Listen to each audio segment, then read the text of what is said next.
route also, and it routes immediately, right? Okay. All right. So I guess that's it what I went did. from disorder to route. Now we have two routed units. What happens next? It would seem that the first unit that was in route would continue its route. In computer programming, when one routine calls a subroutine, very often the subroutine is executed before execution returns to the main loop. Yeah. Following that metaphor, it might be that the second unit now conducts its route before the first one finishes it. Yes, no? Could an alternate interpretation be that now both units route simultaneously? Well, that's a very good question. What's your perspective on rule number 13.1.3? 13.1? 13.1.3. So while you're looking that up, I would think that aren't you keeping track of movement points? So therefore, wouldn't you want to finish the movement of the initial unit?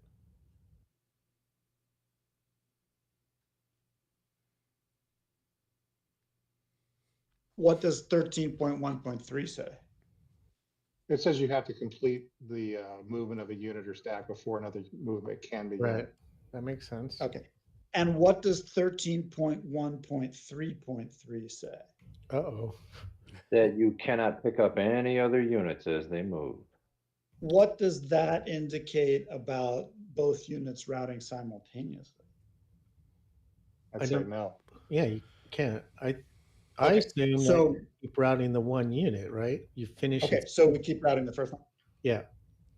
That makes sense. Okay, good, very good. Okay, so that means that this first unit is routing, and we know from what we said about the pressure that it has to route to the due northeast. Yep. It's going to route up through this. Okay, so where does it go next? From here, it goes here, right? Yeah, to the tired unit. Okay, what happens to the tired unit? Well, looking at the chart, it's routed with good order, morale check with -12 to the die roll. Okay, so that takes a morale check. Let's say it disordered. Yep. Okay. He keeps moving. He's now disordered. Now this guy moves, right? Yeah. He's going to finish his move. Okay. Yep. So he goes here. And then he goes here. Yep. Morale check. What happens?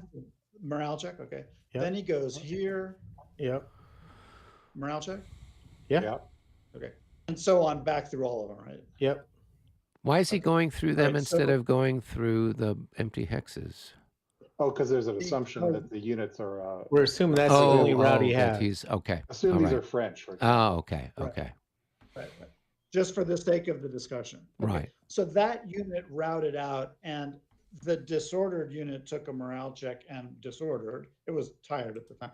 Okay, and then these guys take morale checks also with that ugly -12 for the route. Yeah. Yep. Okay.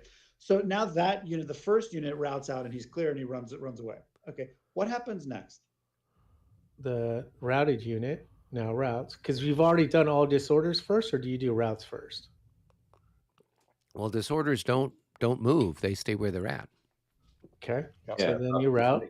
Yeah, he routes Okay, over. so now this guy routes. Okay. This guy routes to here. Yep. Mm-hmm. What happens there? He You routes. could make an argument that they've already made a morale check for movement this turn, or something along those lines. Yep. I think there it says nothing about that. It just says 20.1.6 what's it now say? comes into play. Which Read. rule number? 20.1.6. Which says multiple morale checks resulting from a single event. He's not taking a morale check. It's specifically saying routing over disordered is a route. There nowhere there does it say take a morale check minus whatever. But it's also two separate events, though. Again, Is it's it? not a morale check being made. Yeah, it's a stacking violation. Yeah, so it's not actually a morale check. right? Since they if they'd passed, so say for example they'd passed when the first guy went over, then you could make an argument that when the second guy goes over, they don't have to make another morale check, right? You based on that what is it 20.1.6, right? What you're saying is that they go automatically PGD. Yeah, because it's a stacking That's violation. what the chart says. Yeah, Yeah. 11.1.4 in the chart. Right. So they're not actually making a morale check.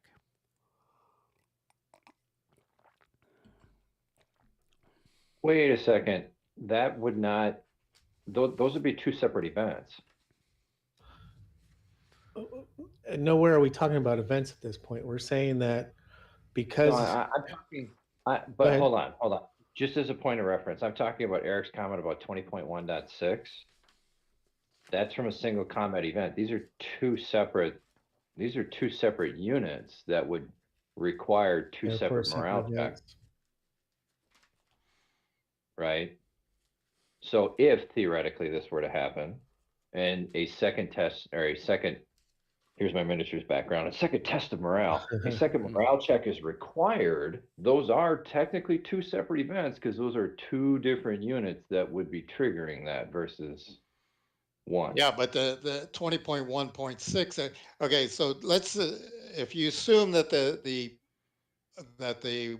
first one actually passed from the first one routing over it. The Mhm. second one routing over, if you look at it, this is morale checks resulting from a single combat event. Right. And Why and is this a more single combat importantly, event? no, but it says combat units, however, are never required to make more than one morale check resulting from a single combat event, right? But this If an isn't a event combat engenders two morale But checks. the whole thing that started that off was a single combat event. The first one routing was a single combat event. Well, the example that they give is, well, I don't know that it's a combat event as so much as it is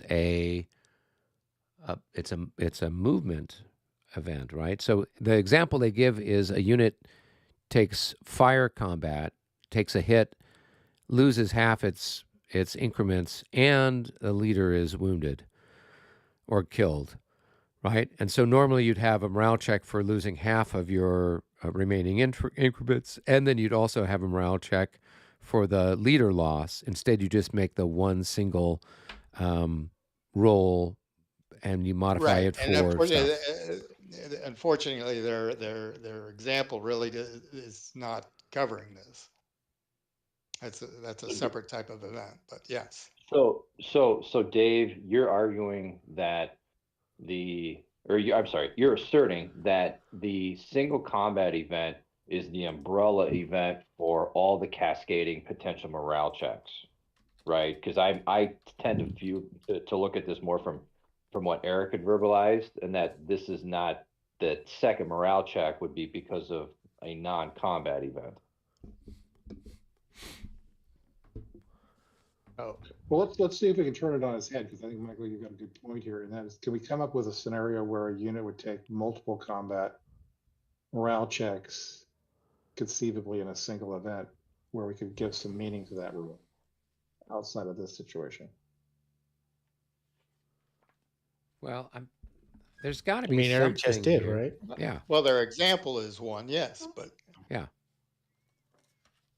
Right. I mean, so you'd have something. Typically, that's what you're getting in fire combat. You might have something that triggers, because you've got to make a morale check for taking a loss from fire combat anyway, right? And then you have a leader loss as well. So if you're reading it literally, okay, I roll for my leader loss, and then I roll for the fire combat loss. That's two rolls of the dice. They're saying you just make one roll of the dice and modify it accordingly, right? But I would have thought that there'd be something here. Do they have anything where they describe the involuntary combat, involuntary movement for 11.1.4. okay. What was that number again, Brennan? 11.1.4, second Thanks. paragraph, second sentence.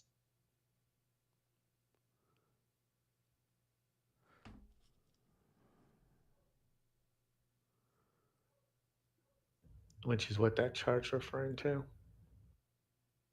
Well, actually, here we've got this. Well, what's 11.1.5? Doesn't that look like it's more what they're talking about? Displacement may occur because of a stacking violation due to involuntary movement, including route movement, cavalry bounce movement, recoil, and because a stacking violation occurred due to advance after assault or charge, or when a stack in good order of units takes a morale check, and some pass and some fail. Displacement allows the stacking in the hex to be corrected so that it conforms to the stacking limit. I think that only applies if the PGD unit ended its route on top of a non-PGD unit. Right, has to be displaced. Oh, as opposed to passing through it or passing over it. All yeah, if units you look in a on the hex chart, which- it shows you good order versus disorder and all that stuff. And the associated number to it, which is number 1 that you're reading. I mean, part of what I look, the way I would interpret it, if it was happening in real life, the front unit routes. It went over a disordered unit, that one routes also. And okay, so the front unit, the first unit, he completes his thing, whatever. The guy behind the third guy, he passed the first one. Well, in life, the first unit didn't come through and go over everything. And then the second one going, oh, I'm going to route now and go over them.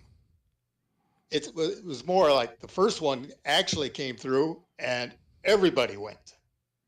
So, he's already made his morale check because of the people passing him over him, and he passed. So he wouldn't have to make another one. But that's just my interpretation. But Yeah, but you can argue, yeah, a bunch of guys came over me.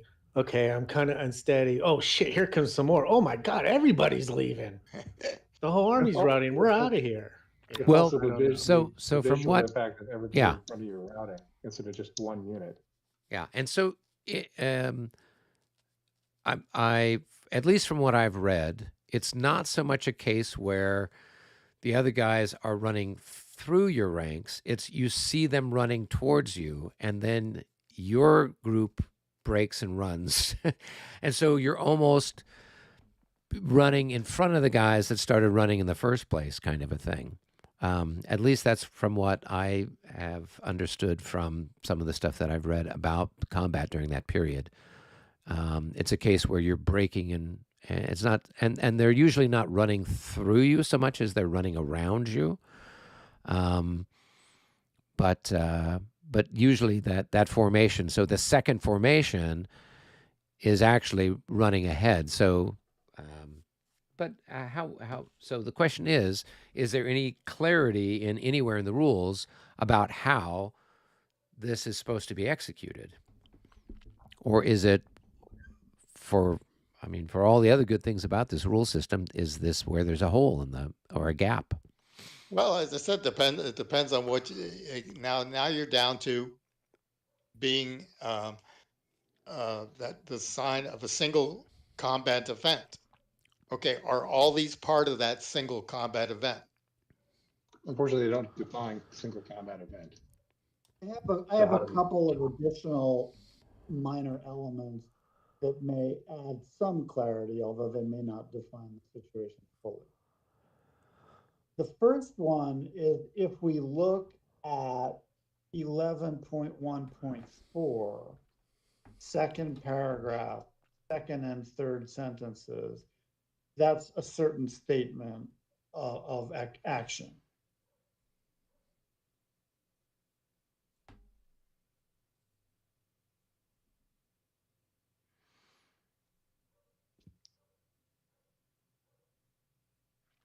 So let me read it here. So you're saying, however, this is not to say combat units may not violate stacking limits in the course of executing involuntary movement. Whenever stacking limits are violated, either by exceeding the stacking limit or by creating an illegal stack as defined in 11.1.2, consult the stacking violation chart.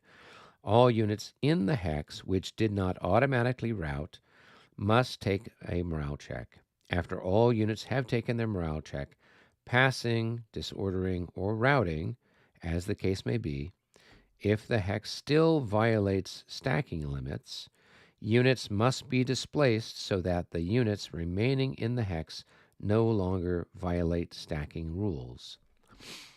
All right, you just read 4 sentences, but let's just read sentence 2 and sentence 3. Starts with whenever. That's an absolute word. Yeah, so whenever stacking limits are violated, either by exceeding the stacking limits or by creating an illegal stack as defined, consult the stacking violations chart. Okay? Right. And the third one is all units. So, okay, so those 2 sentences, sentence 2 and sentence 3, they appear to state a fairly clear absolute action.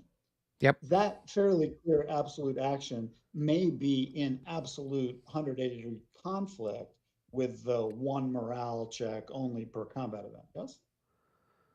Well, it looks be like if- it's yes. Well, But also if how you about- count it how as about- both of them are routing over at the same time, then it isn't in conflict. It would still be Well, but- one morale Possible. check for both units.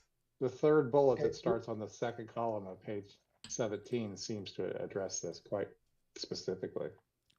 Go ahead and read it. Units in PGD may route over friendly units, but will cause a stacking violation. Consult stacking violation chart, period.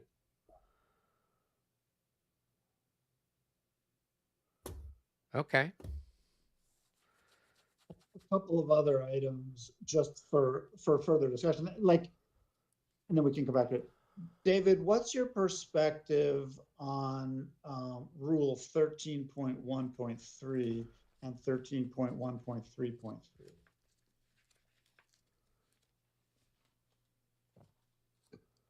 Get back there.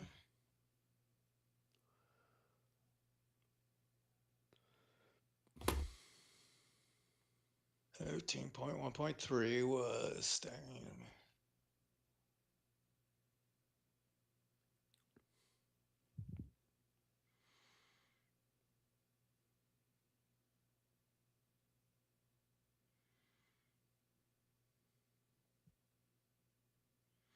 Well, it doesn't really address, to clarify whether it's just regular movement or if it includes involuntary movement. Yeah, there is another rule that defines any movement, whether voluntary or involuntary, as movement.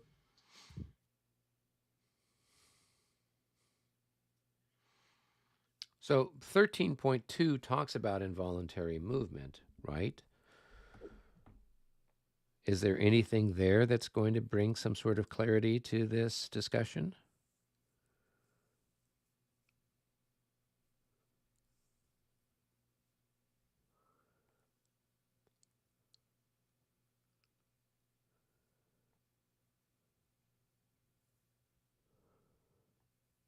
Help me out. I'm at a loss as to where 13.1.3 and then the additional about picking it up, where that adds any color to what we're trying to figure out. I mean, David was understand- asking if the 2 units route together simultaneously. The first routing unit comes into the disorder guy, routes it. Now they're both routing simultaneously together, right? Like, so that would be a pickup of the unit. Okay, I see where you're going with it. Okay. So if you, somewhere in here, there is a thing, we can dig it out later, that says that voluntary and involuntary movement are both considered movement. Yeah, it says all movement costs are in effect when conducting bounce or route movement. Okay, let me tweak the example a little bit. I'm going to move those units back where they were and remove the disorder here. then I'm going to unroute that guy, although he was disordered, I think, right? Mhm. Yeah, okay. And You then can just hit the this back will, button too. But yeah, Go sometimes ahead. that gets a little weird, so all right, these are both the let's change we're going to change the example slightly.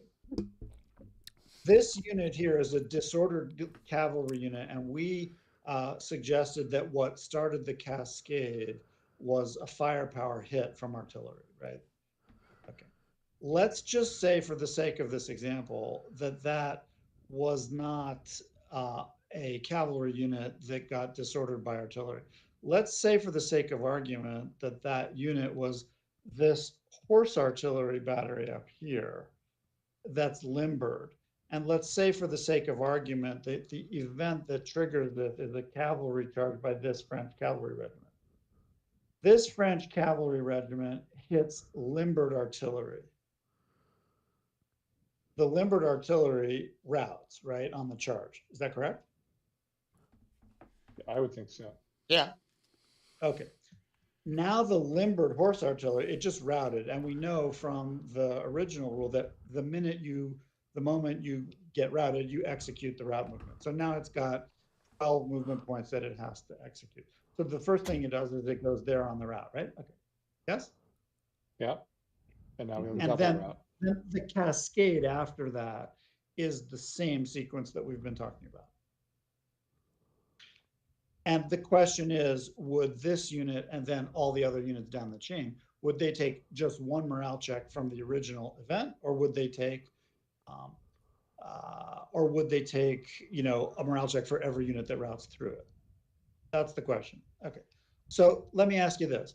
When this artillery battery here, the limbered one, gets routed by the French charging cavalry unit, is that a combat event? I would think so.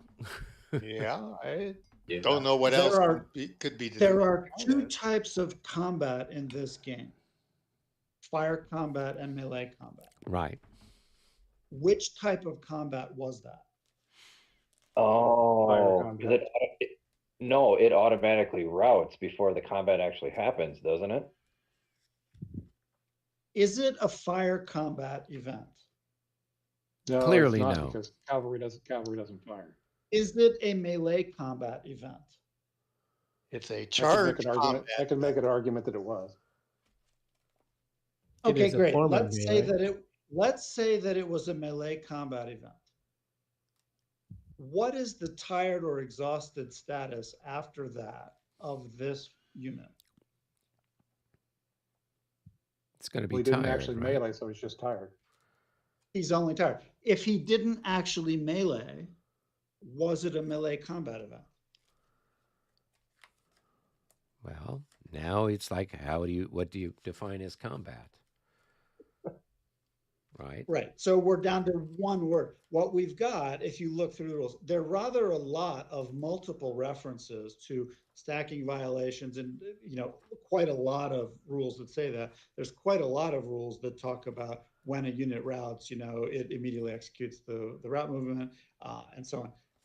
The only place combat event is described, there's probably 2 references to it in the entire game, in the entire rule set. So these are factors to weigh as we think about how the group wants to implement this, the mechanic.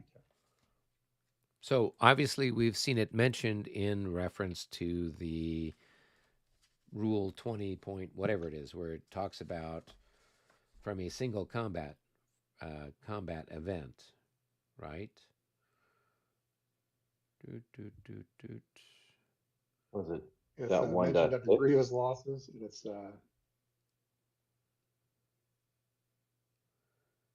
Yeah, so that's in 20.1.6, where it uses the term single combat event. So then the question is, I would say that a unit that routes automatically without actually engaging in combat did not engage in combat. yeah, so I don't know. I mean, they talk about melee. They don't talk about, right? Melee seems to be is not. Do they use the word combat? They talk about assaults. They talk about melee. But do they use the word combat in reference to melee? Right. So Maybe we should. Right. So and that's Maybe we where. should. Yeah. Let's go look at page 42 and look at the charge sequence and see where it pulls up that he makes the roll. For example, if it's under melee resolution, then you can have an argument it's melee. I don't know where it is.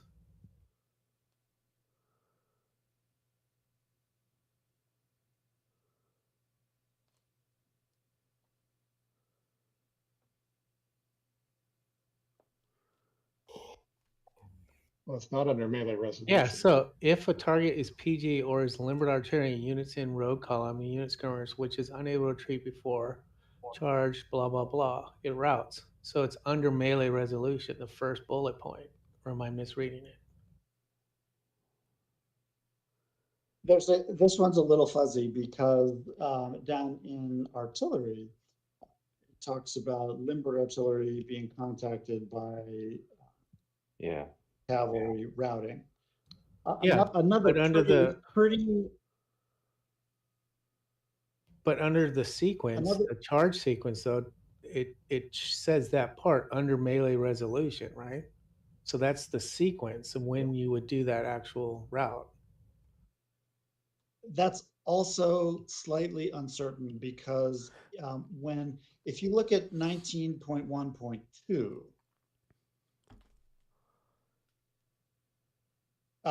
when cavalry hits unsupplied artillery, they route before the melee. Right, but that's not the same as limbered cavalry. I mean limbered artillery, which is what the example was. Another indicative factor is when that cavalry finishes that stuff, that event, the action was going on, is it tired or exhausted at that point? I don't know. I don't play this rule set enough to know what. So the question really is, we've spent 37 minutes talking about this. Is this how should we be thinking about this? Is it whatever it is we talk about, we should decide something. I mean, as opposed to just keeping bouncing back and forth from one little rule thing to the next. So I don't know who's. So Brennan, you'd posted something, I guess, to the Facebook page. Did you get any sort of satisfactory or illuminating answers from anybody out in the La Bataille universe on this subject? It all boiled down to the same situation we're at now, with multiple people saying, right, a route as a result of something is not equal to the combat event itself, and other people saying, well, it probably is. So, sounds like a fuzzy zone. Okay, so the question is, right, we would then put it to the vote, or we would say, if we can't go one way or the other, we roll the dice and we see how we determine how to interpret it, right? But whatever we decide to do, then we try to stick with it.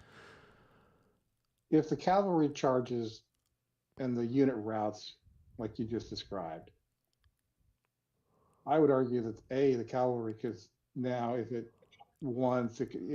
does the morale check to it could acquire a new target, couldn't it, and not pursue or something like that? Yeah, sure, exactly. And under those circumstances, we're not saying it's tired when it chooses the new target. We'll execute the tiredness after it actually melees or ends its movement and doesn't melee. That's right. Yeah. So I would think that units that route as a result of contact but not actually sword fighting are not routing as a result of combat.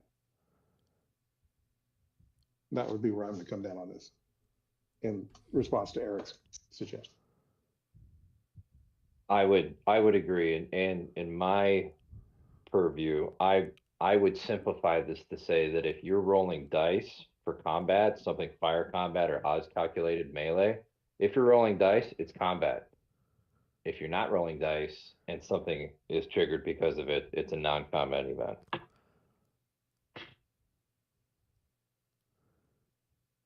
That's two, sounds like, in favor of these situations are, you would basically take all the morale checks for all the units routing through, because it's not all, you're not. No, underwriting I take that, it's saying, if it's from a combat event and they define a combat event as being a dice rolling, then it would be one roll per the combat event, versus if it was from a non-combat event like the artillery routing, because they were limbered and they just route, and that was a non-combat event, then it would be two, then it could trigger multiple. I don't know. Once again, the overall reason why this is of some importance is, as the game develops into intensive combat, there's probably going to be a fair amount of people routing through each other. So we want to have we should probably pick one way or the other, like single morale checks or just as many as through in those types of cases. Like that's the decision we're trying to get to. And it goes back to you putting out your tactics book, in my opinion, of why you checkerboard stuff to avoid this type of situation. Exactly, yes. And why you compress the enemy to force them into the situation. Exactly. Yeah, I vote for, I think we're overthinking it. And I think that, a unit routes over a unit, that unit then checks, or if it's already disordered, it routes. You finish moving that unit, and then you go to the next unit, you move it, which means, yeah, you're going to have a cascading effect, and life sucks. Yep, I think that makes sense. But that's my vote. Yeah, and I think that the multiple morale checks for a single combat event are going to be where you've got to, it's like the case of the fire combat or an assault combat, and a leader is killed and something else happens that would trigger where you'd roll 2 or more morale checks. Instead, it's just consolidated into one morale check. So I think that's pretty clear. And then these other things seem to be stacking violations. So they wouldn't necessarily fall under the example or the guise of a combat event. So I think that rule is dealing specifically with, like what the example of play or the example that they have is. So sounds like by and large there's a majority on that side. Are we cool with that? Yeah. I mean, it has the potential of, doing nasty business to both sides of us, right? If we have people falling apart and running away, it's going to affect us as well as the French and vice versa. So, yeah, it completely works both ways. It's just a question of what the goal is and when those things happen. How does one interpret? How does the group interpret? But I think it's time for a chit and to play some games. Sounds like a deal.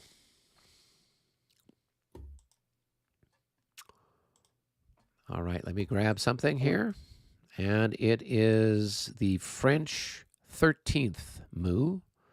So Moo number 13, wherever that one happens to be hidden away. Followed by the Russian 14th Moo. And that, I think, that's my guy, the Cossack out in the far end of the universe. Yes. Boop, boop, boop, boop. I don't know where the 13th Moo is. Is that somewhere in the center? South of Utisca, about 7 hexes. Oh, okay. Brilliant. Oh, yeah. Okay. So, somebody else want to pull a chit, and Rick and I can deal with our little cavalry movement over on this part of the universe. Pull one. French 5. It's west of Borodino. Oh, yeah. All right. Rick, you want to go down to game room 1? No, it's Sure. that's chess still.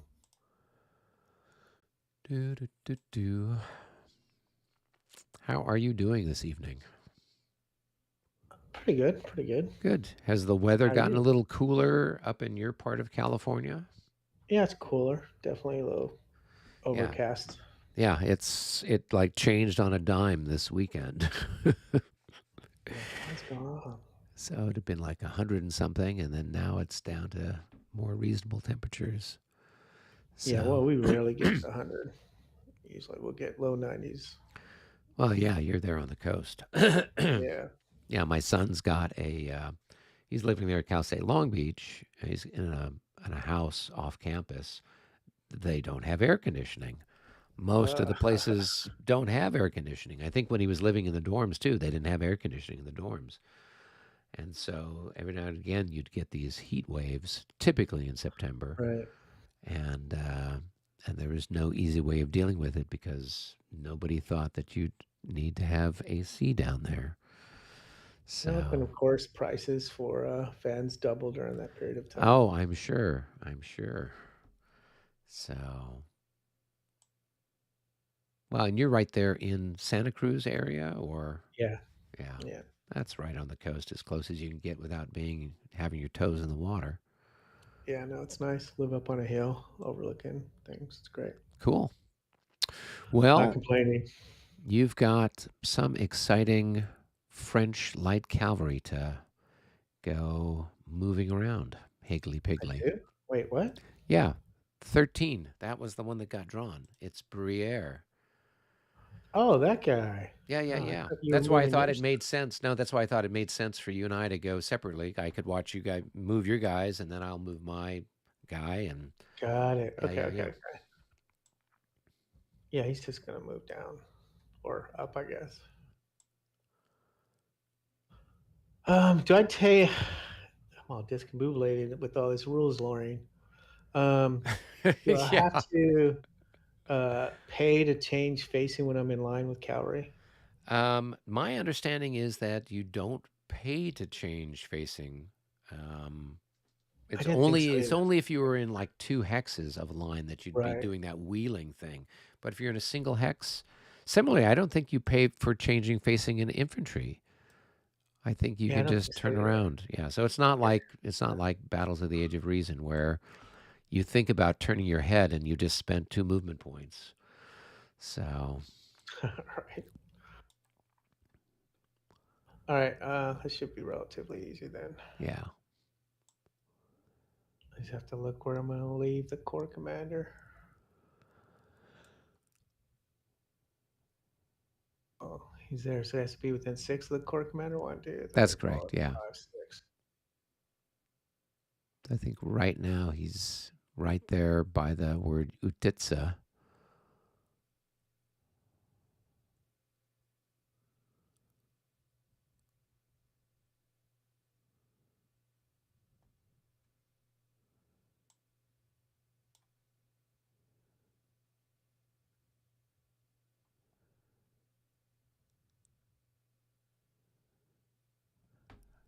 I don't think you have enough cavalry, Rick. Just saying. And I haven't used it yet. I can't wait. Oh, I'm sure here in another minute or two you'll have, or another turn or two, you'll have a chance to mess around.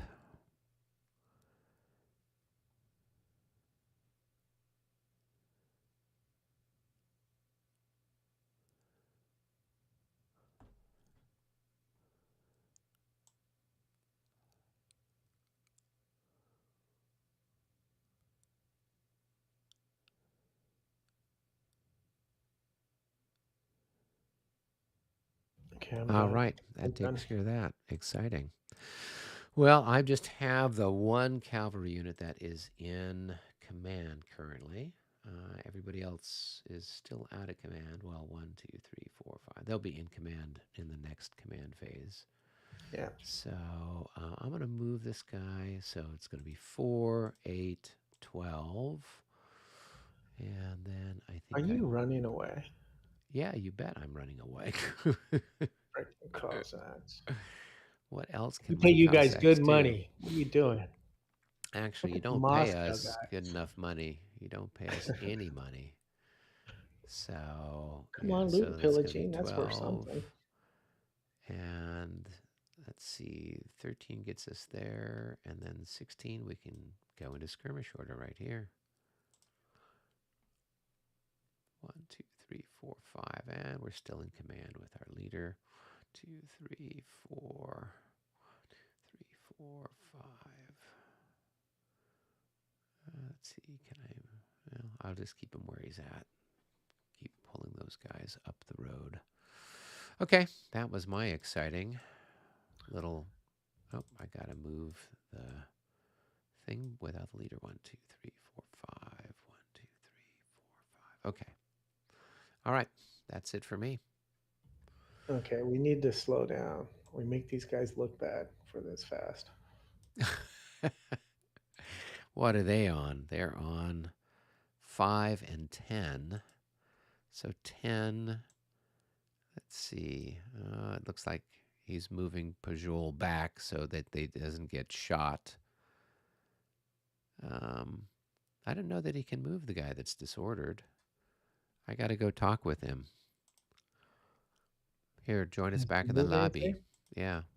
Oh yeah, maybe. Yeah. Yeah. Hey, quick question for you, David. The guy that got shot, that stack, can they move? Yeah, why not? They're disordered. They can. No, they but still they have- don't have a leader anymore. Right? Their leader Okay, got killed this turn, so they're technically out of command. So that's what I'm asking. Could they move? They were part of a move, but then when their brigade leader got killed, now they don't have a commander. So that's what I'm asking. So the other guys, I could see them moving. And I mean, I guess Pajol would have to step down to be the brigade commander. Unless Can he step down on the spot?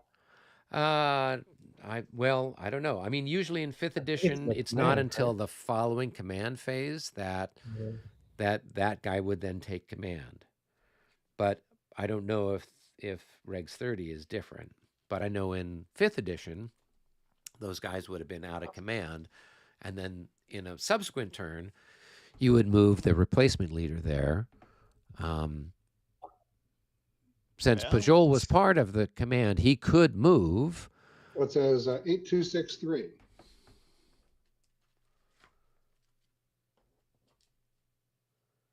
Eight, 2, 6, 3.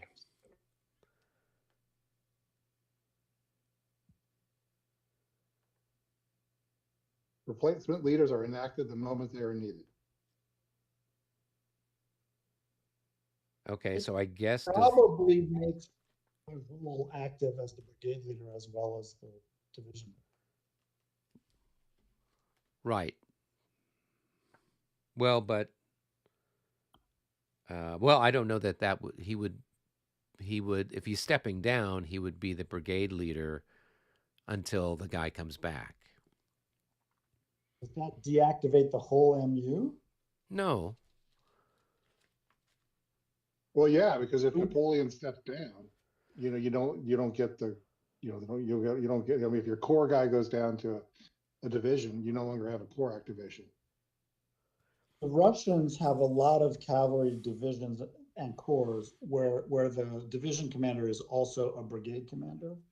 Maybe it's just coolest if the division commander, yeah, he steps down, but he basically remains the division commander and he like wears 2 hats now. That keeps the MU live. If Pajol steps down as the brigade commander, theoretically, it probably does deactivate them. But I guess you're not required to. You could also step up could you step up an ADC? He doesn't In the have an command phase. ADC. Yeah. You have to get another one. Right. So you'd have to take a look at that. I don't know who does Pajol belong to?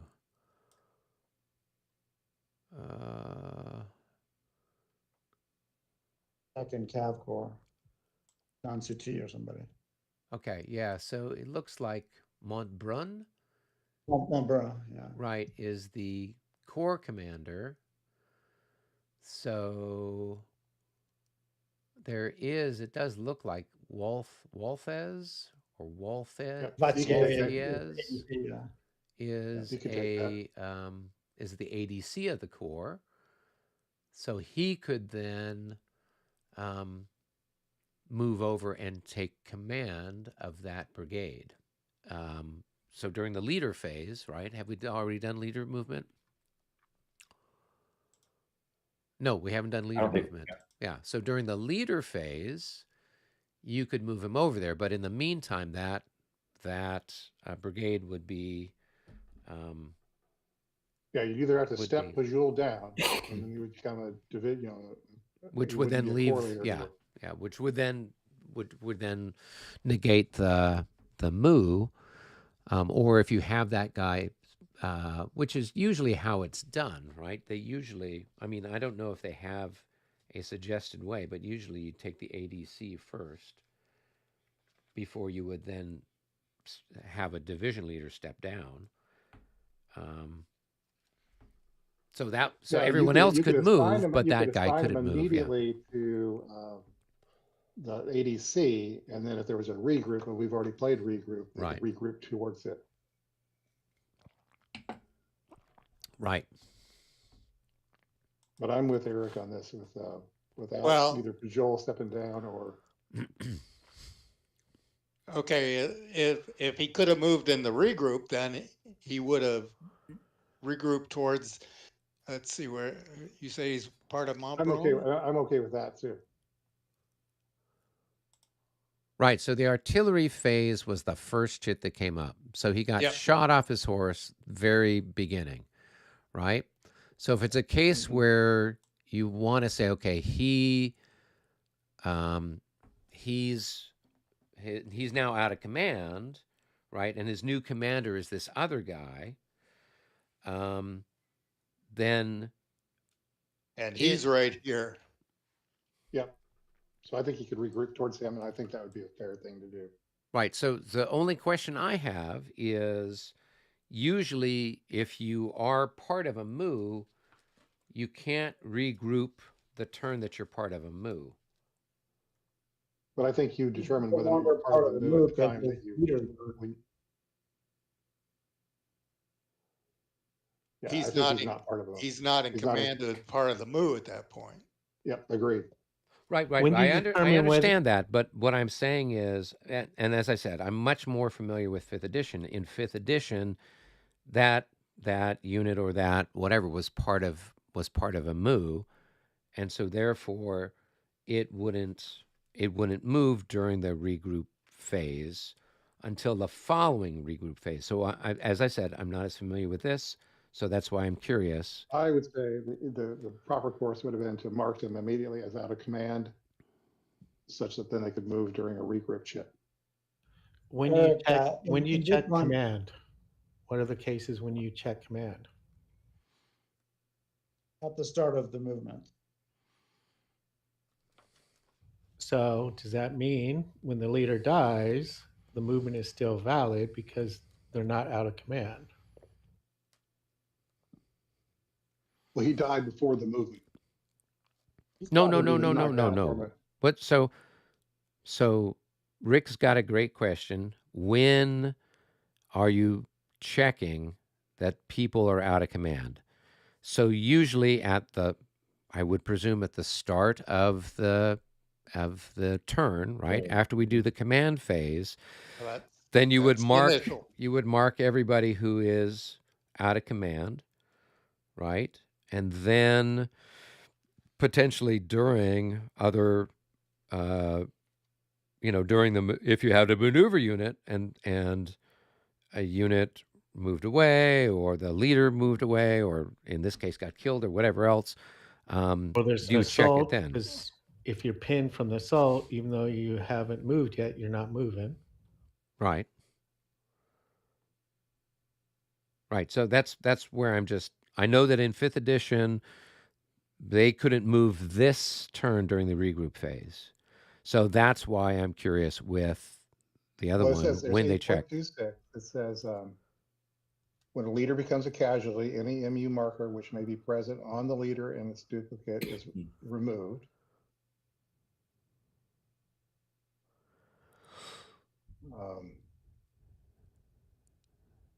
Yeah, so the group So stops. So at that point, they become out of command because their leader's been removed.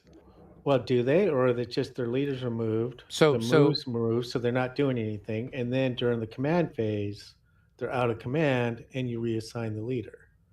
No, well, and 892 says units that are out of command and not adjacent to them may regroup, basically. Right, but what Rick is getting at is if we look at 8.3 command segment, this is during the command segment. That's when you're looking to see if units are in command.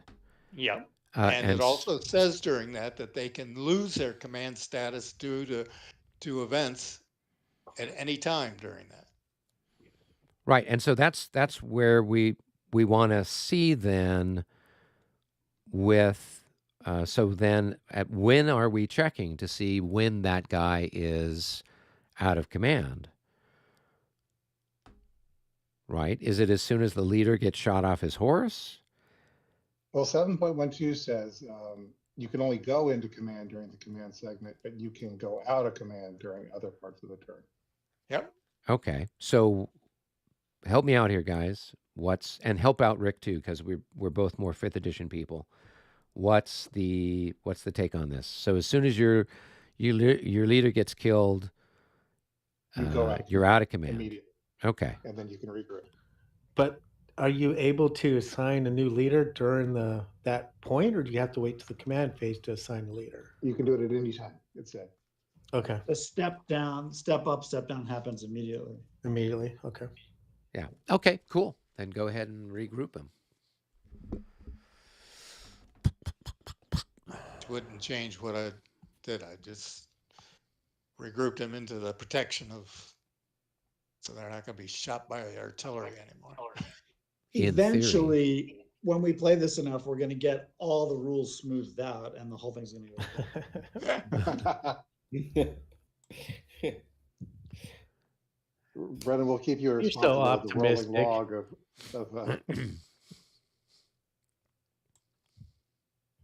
Yeah, we should keep a list of all these questions that come, how we resolved them, so we don't go over it each game. It'd be interesting actually to see something like in the bar they have the primer, which takes and makes all these examples of different rules and stuff like that, and it'd be interesting to see a primer of this also. Well, that's what we talked about with Bill Shipley and some of the guys at the Gettysburg event, right? Didn't we talk about trying to come up with a way of having this a little bit more accessible to people? Although, to be honest with you, there are gaps in the primer that have frustrated me. Like, okay, yep, like it takes you so far and then it stops, and I'm just like, well, wait, I want to see what happens. I want to see what the rest. So, who's got the next chit? All right, here we go. 4 Russian. All right, that's Russian 4th Corps on the far left. Okay. And let's see, while we're at it, the next one would be the French 7th chit number 7. So I don't know if we're going to have a conflict with that one, or we have to wait for number 4 to go first. That's me in the center. I think French 7 can move with Mitch observing, and Robert, you and I are on. The 4th Tolstoy. Oh, I'm with you, Michael. Yeah, Sure. I see you. Go for it. All right. Robert, we're down in game room 1. Okay.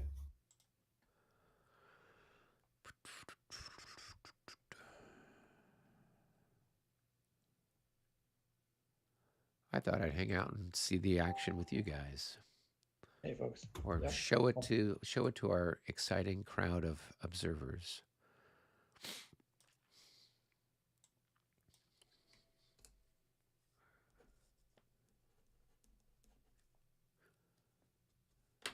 Do we have everybody here? Is Robert here? Yeah, I'm here. Great. Okay, Russian 4 is moving. It's the 4th Infantry Corps. It has a couple of attached dragoon regiments.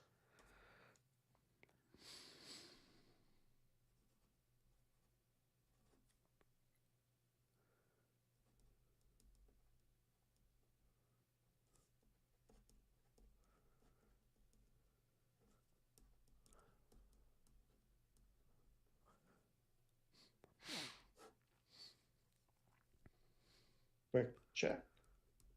Thinking.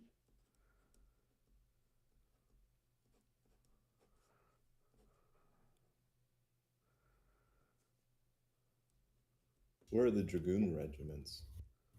There are these two headquarters dragoons that got attached a while back. Okay. They're attached through the corps leader who's over here. They also have like this, but these are headquarters group units that were attached down to them. Okay.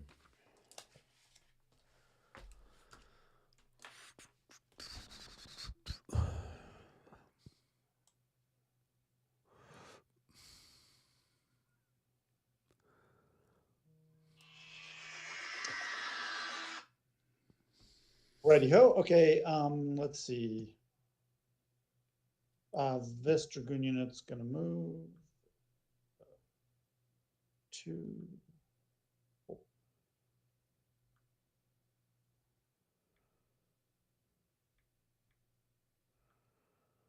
Six, 8, 12. It's actually just 4. Robert, this unit could opportunity charge if it wanted. Mm-hmm. You got 8 increments to my 6 increments, and your heavy cavalry. Yep. You're kind of odds, Robert. Oh, it's been always my odds, yeah.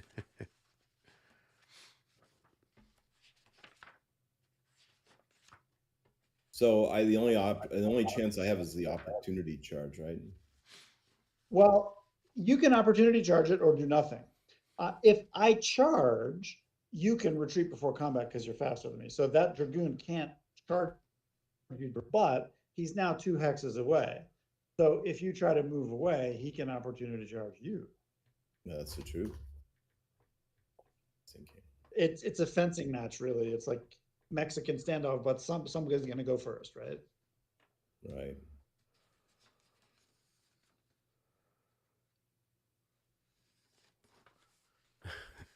The other thing you could conceivably do, you've got like dragoons back behind you with and you're still kind of like, you can move around, charge me off the hill, or put your heavy dragoon in between and give the lights a way to get out. Like there's all kinds of things you could do.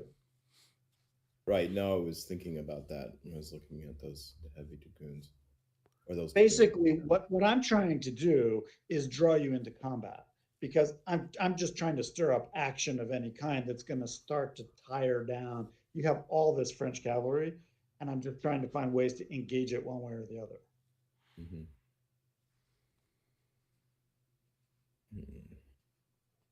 Yeah, I won't opportunity charge. Great. Okay, he's at a movement point, so he stops there, and he decides not to charge. Now I'll move this other dragoon.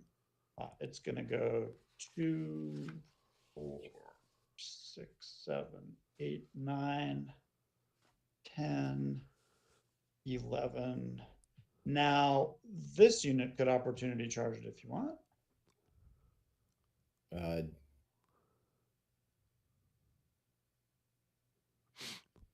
No, I'll just leave him there. Yeah, all right. Now he's going to go here. That's his last movement point. He's got his flank protected by that beautiful dry gulch, so he's like happy about that. So he goes there. You could have another chance to opportunity charge him.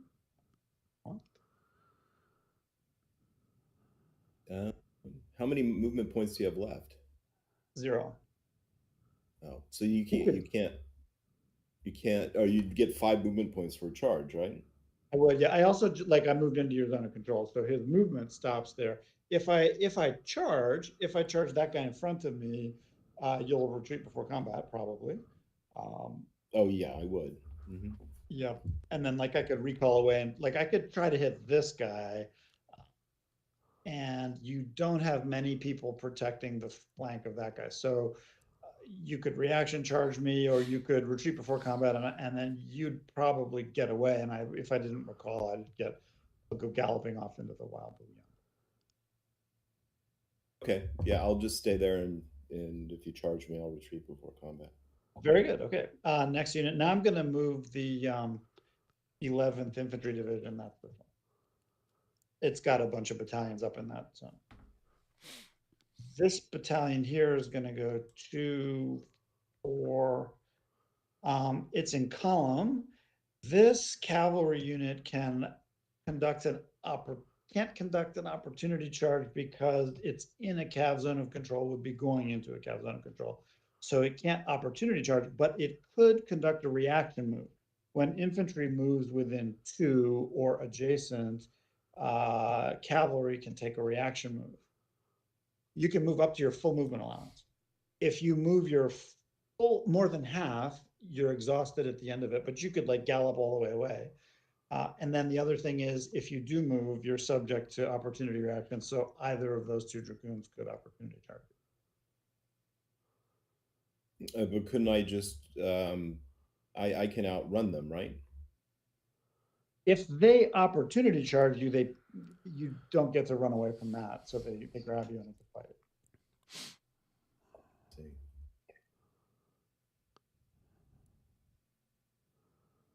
And the infantry unit still has movement potential, right?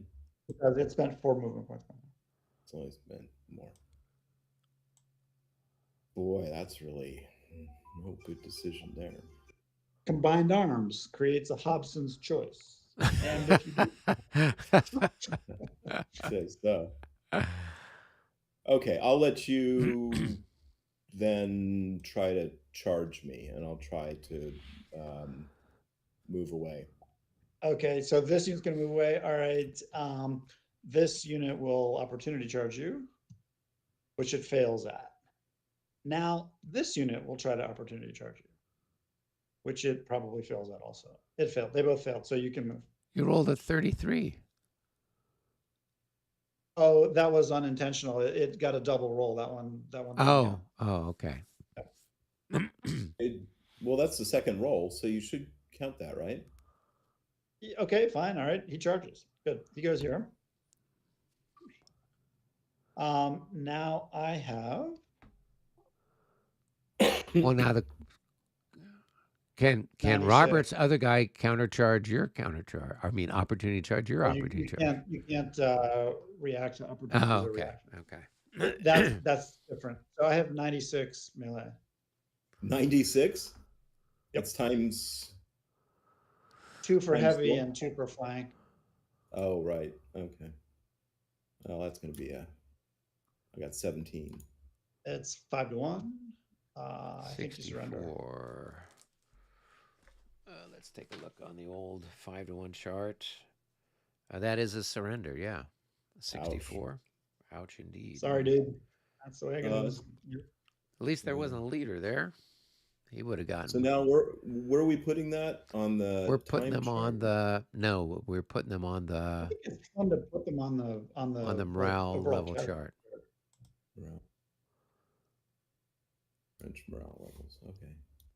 Huh. That chart's got a lot of my units all of a sudden on it. Yeah, there's the. Okay. So he goes here and is disordered for advance after melee. Now he gets cavalry regroup. He's going to move 5 move points. 1.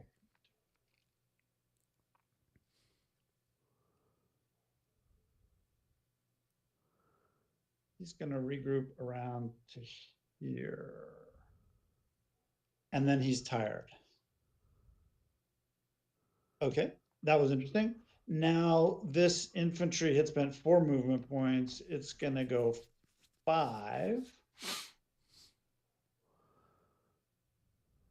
Now this cavalry unit, I'm not in your zone, in your opportunity zone, so you can't react to it. So I'll go here. Now you can opportunity charge it, or you can take a reaction move, or do nothing. Would you get another opportunity with that other unit to make a morale check to see if you could charge? Yeah. Of course. Of course. Combined arms is the name of this game, I'll tell you. Okay, so I either charge the infantry or try to run away, and if you fail your morale check, Then you get away. and I get away. This is an example of using heavy cavalry to go cause trouble for light cavalry. Like you can't charge them directly, but if you get into the opportunity range, you can cause a lot of problems. I can see that.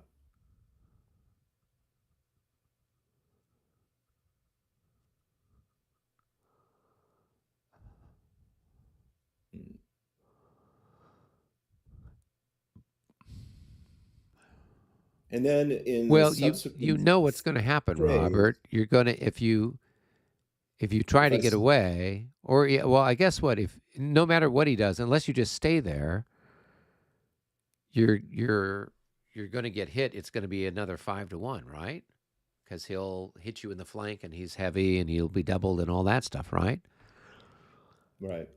So Charge. He already decided not to charge, so but sooner or later, I'm going to get an opportunity charge. What you could do when your dragoons, if you leave him there, then when your dragoons have a move, they could come up and try to get in the way of my dragoons coming in, and we could have a dragoon fight in the river valley. That's a possibility. but I can't. There's no room for me to move there. I can't move through the light cavalry, can I? Like your dragoons up on the bank, Yeah. when their MU comes up, they can move down through their leaders and like get in the way of my dragoons. Right. So these guys here could Sure, come yeah. down here, right? And they could move over here, or they could charge. Yeah, they could even, you could charge the Russian dragoons, or you could just get in their way, or whatever it is that you want to do. Yeah. Otherwise, if just Guyon stays like that, then you'll get a shot with your infantry in column there, Adam. Which is not that bad a shot, right? I mean, that's at Borodino, there's a fair amount of firepower flying around. So. Right. I mean, it would be a 1-1 unless he goes into line, because he still has a movement point left? Just moved into the Cav zone of control, so his movement stops. Oh, okay. So he can't change formation. So it's going to be probably a 1-1 shot. Less, because he's got 6 Cav, he's got 8. It's 1 to 1.5. It's not a too bad fire situation. Oh, okay.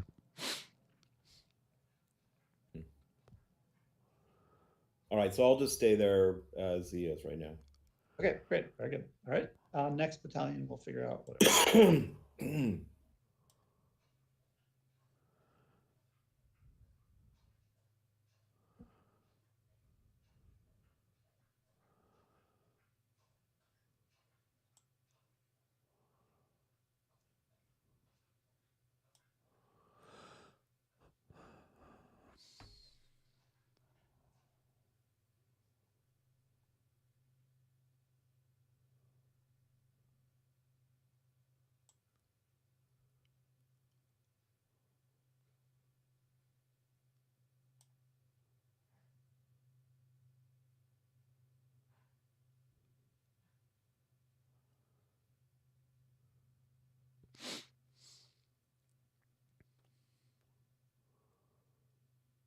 Yeah, right. This is interesting.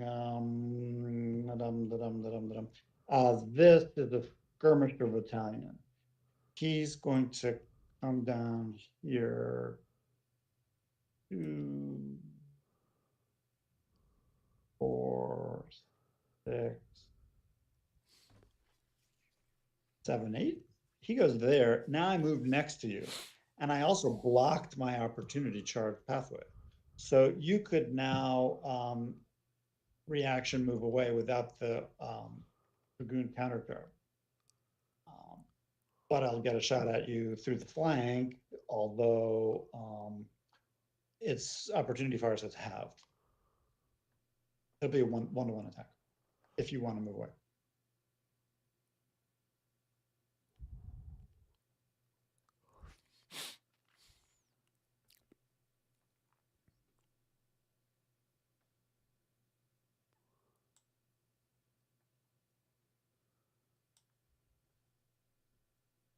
Still there, Robert? Yeah. Oh, okay.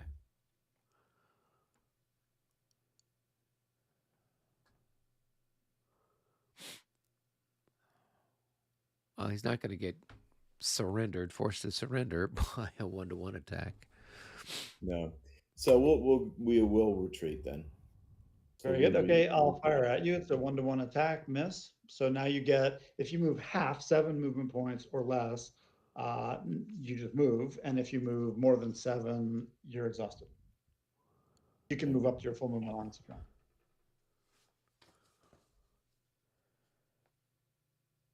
So I it can costs move. 3 to get on the other side of the Voina. Yeah, 3, Right. 4, 5, 6, and 7. I move half, and I don't lose any Readiness. readiness. That's correct. Yep. Okay. All right, we'll move him there then. Okay. And he's got a brigade commander somewhere. You're keeping him in command. His commander is down here. He's up there skiing. So. Hey, Eric. So. Yep. Let's jump to game room 2. Okay, cool. All right. All right, I'll keep have on fun, moving. guys. Okay. I'll keep moving. Let's see who's moving next. All right. right. What got They picked? pulled my 2 chit. So I All gotta right, move my so it's cav. more cav. It's always fun watching Brennan do stuff because he's got some really interesting stuff where he's like doing the cavalry does this and then the infantry comes here and I'm like, oh, that's really cool. So all right, Very methodical. yeah. So who is it then? It's got to be what chit number 2 Natsude, with Nasute. Okay, cool. Natsude. Yeah. So that's Saint Germain and Valence's guys. Yeah. Should be straightforward. Try getting rid of, getting in the way of the guys coming up the road.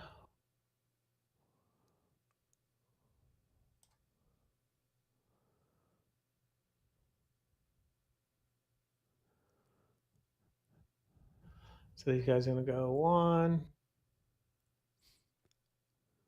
3, 4.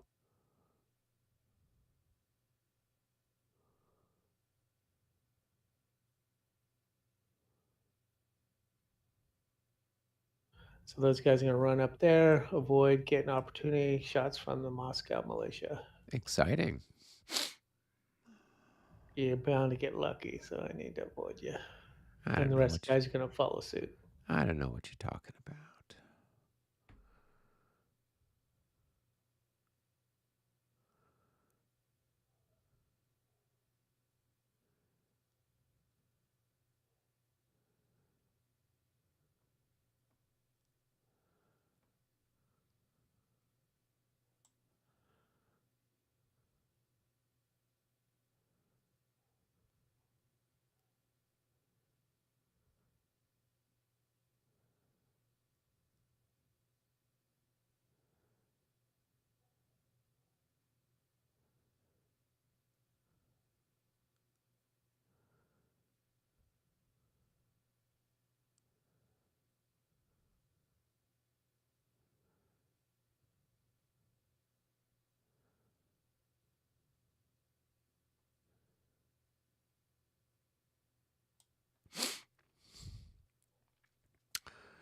Those 2 increments of Lancers, that'll make all the difference.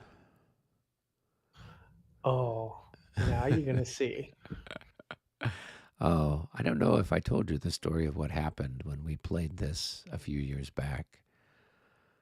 I had this. Oh, yeah. I had this one Polish Lancer that just, I think he ended up routing 5 Russian grenadier battalions. Just, the fella who is rolling it says, "Oh, I'll form square," and then he rolls terrible, and they fail. And he's like, "Okay, well, these guys are going to stand." And then he rolled high. They failed him route. He rolled low. They failed. So it didn't matter. Anything he rolled, whatever he picked, he rolled totally the opposite of what he needed. That's awesome. And then I kept recalling, okay, pick this new target. Boom, boom, boom. And I just sent a whole bunch of stuff all packing. It was hilarious. So well, we're going to see that whole routing in a second. Cascading routing is going to be great. You think so? What, when your Yeah, guys I'm a fail bounce their off the attack militia. and they, Exactly. yeah, and they all go running back over the top of all your people? It's fine. It's fine. Yeah, and you got more where that came from. Exactly. That would be very amusing if that happened. I would certainly chuckle. This is me. You know it's going to happen. I don't know.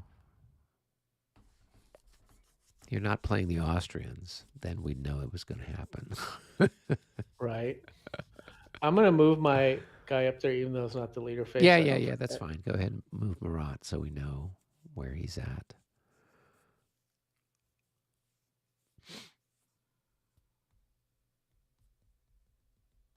I'm done. I'm just going to take off these commands now.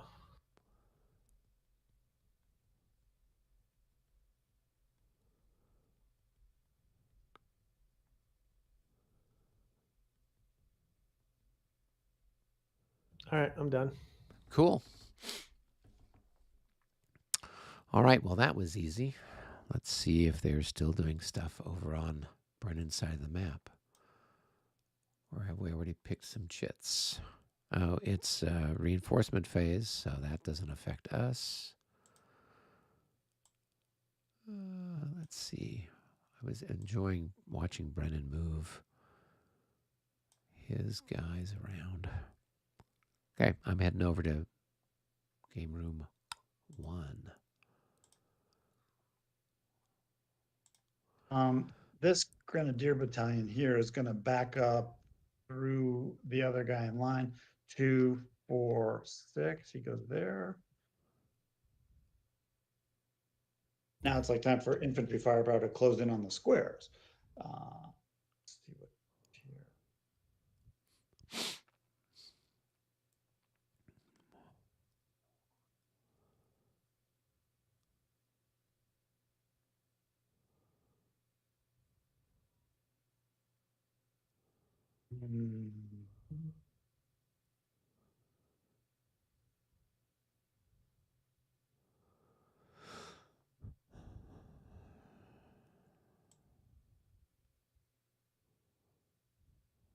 This guy here is going to go stack underneath this line battalion over here.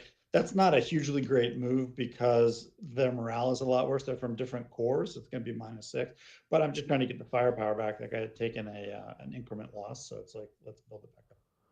Okay.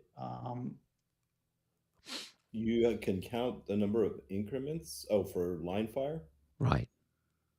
Well, he'll Oh, join in. Yeah. It's just not the top unit. The top unit shoots first for 3 increments, and he got tagged down to 3, so I'm giving him back more depth. Yeah. So you would. I didn't know you could count in it counters underneath in fire. Yep, in line, not in line. column. Yeah. Not Is in that column. is that like in that? Is that in Premier rules? That is. Yeah. Really? I don't Yeah, even it's remember a universal concept in all the rule systems. that. Yeah. This Grenadier battalion comes up. Oh, does it? Maybe something else.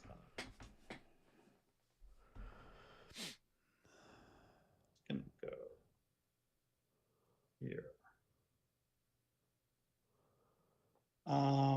That's got an open flank. It's like a bit of a danger, but he'll take that risk. This skirmisher will move down. He's taking a bunch of hits. He's going 2, 4, 6, 7. Trying to screen the flank a little bit. Okay, now.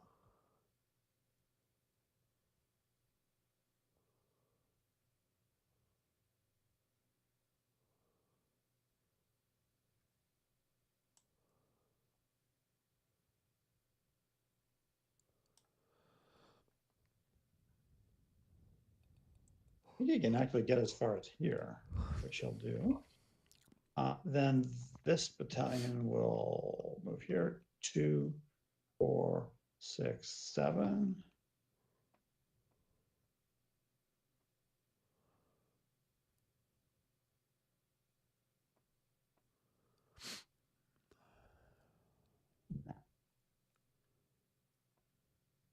these guys are in square, so I'm basically trying to develop firepower against them rather than doing like assaults.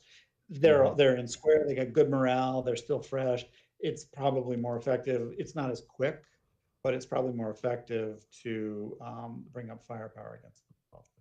This is a Grenadier battalion. They have good firepower. 1, 2, 3, 4, 5.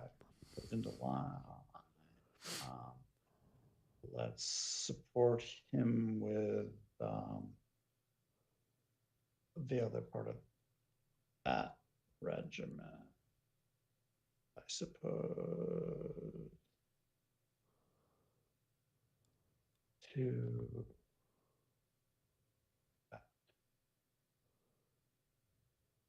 nobody leaders 3, 4. It's going to be in line like this. Now I need another line. Yeah, I'm just trying to grind down the squares by the line firepower at this point. This battalion here will come in 1, 2, 3, 4, 5. 6, 7 comes in behind the Grenadiers. Is there just one there? Yes. Okay. So that's not a very happy stack, but there it is. Okay, and then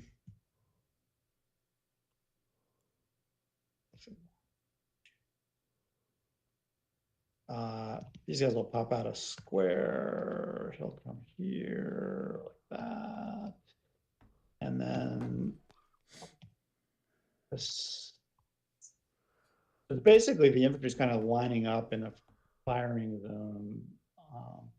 Now we'll want the division commander. He's here. He'll come over here like that. 1, 2, 3, 1, 2, 3, 3. And then he's going to drop a couple of battalions back so that they can make assaults next turn. The farther back they are, the better off they are for assaults. He'll put, oh, there's one over here. That's nice. Okay, 1, 2. But how do you do? Can you do an assault through other units? They won't be assaulting this turn. What they're doing is they're setting up at the far back fringe of my division command, so that next turn they can charge in with a long range, momentum. Okay. That's what they're doing. So, and then this guy's too far away, so he should be like maybe here. Now I'm running out of room to checkerboard. So this unit will skip in here. That guy will go there. Actually, that's the regiment. That will go, let's stay there. That's a lot of cavalry units. But there's maybe no way around it. Where's the other part of the regiment? He'll go down 2, 3. He'll go down here. Now checking command, he's going to be in range of 3, right? That's in range of 3. 1, 2, 3. Like the division is basically deployed into a firing line with some tailbacks, and the tailbacks are ready next turn if things go well to, if possible. So is this father and son divisional commanders, or are they? Yeah, maybe brothers or brothers. One's the first and one's the third. Yeah, I was thinking. Bakhmet the okay, third. now I have some artillery removed. Bagavut's artillery here is going to try to limber. It limbered, I think. No, it failed. So it can't do anything. And then this battery here will try to limber. It needs through. Those are out of command? They're actually within range from the corps commander. Oh, Tolstoy, right. 1, 2, 3. Okay. So you get a +1.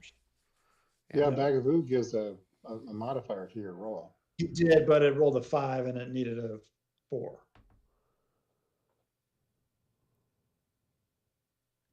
This one succeeded. Okay, he.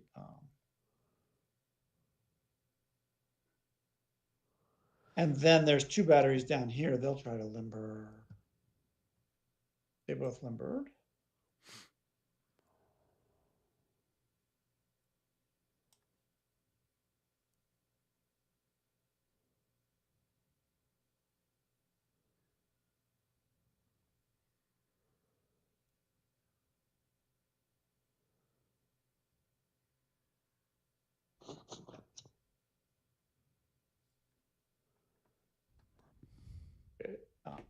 Think about movement for any of them. There's a bunch of stuff in the way, so they can't really move. They're trying to leave the road open, right?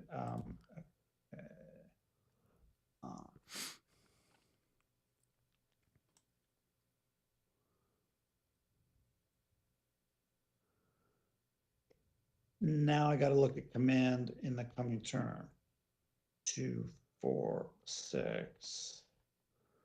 I need Tolstoy to be within range of buck range of 2, 4, 6. So Tolstoy's going to need to go, like, say, here. And then we're going to see if that's possible to even keep the artillery in command. Probably not. 2, 4, 6. There's just no way to get the artillery of this corps into command given the fact that the infantry is moving out on the flanks. So we'll bag that, and then so these guys will go out of command.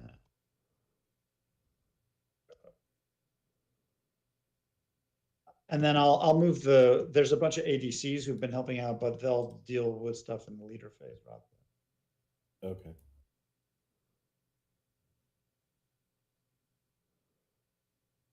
That one didn't even limber. And it's out. Righty-ho. We're just going to zoom back out, look around, make sure I got it all.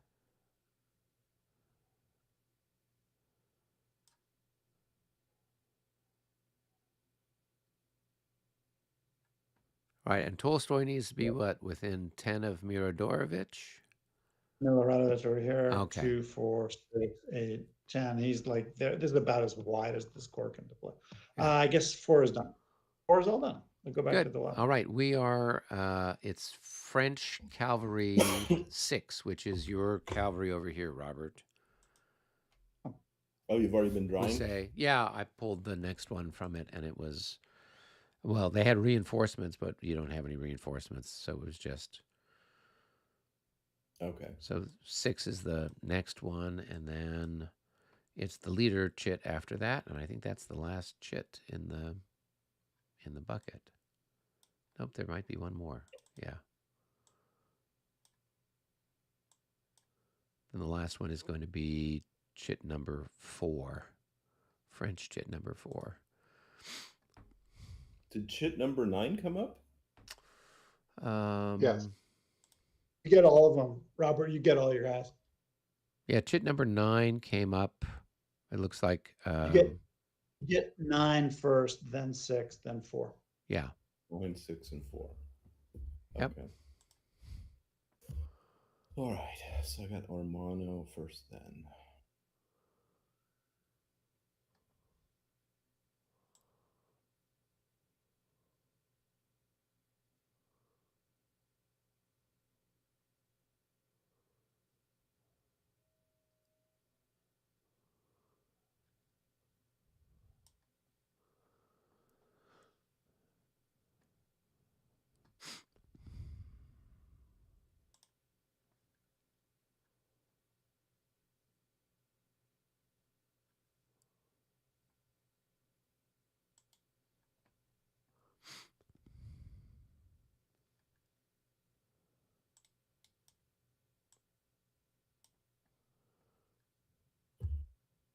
So move Guillaume back here.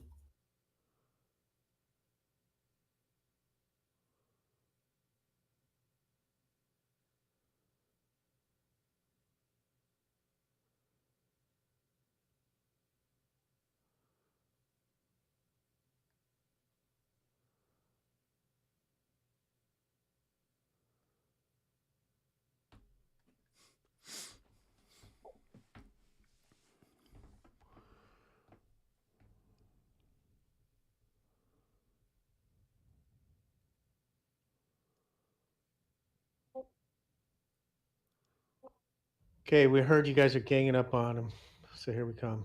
Yeah, they're Oh yeah, you rode to the ganging rescue. up on him. Yeah, so he's moving. I guess it's 9, Four. and then 6, and then 4. So it's all and there's the leader chit got pulled as well. So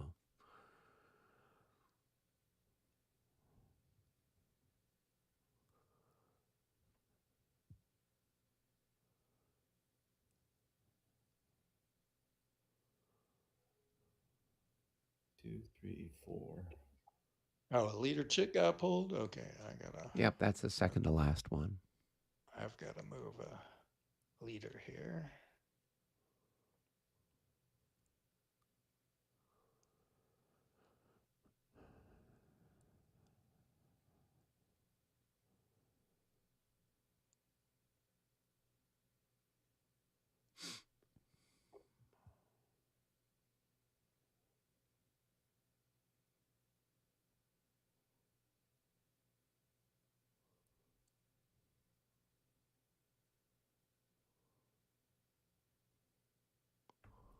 Let's see who else. So I'll move Sadowitz over here. And So does Poniatowski have to make a beeline in the shortest route possible to Napoleon, or can he kind of skirt over within range that's closest to to Utitsa within the 15 hex range? Well, that doesn't, yeah. I mean, So- I'd make basically the beeline, use the roads, because you get, so you get 10, 1, 2, 3, 4, 5, 6, 7, 8. But essentially I can go over here though, rather than Nine. necessarily over there.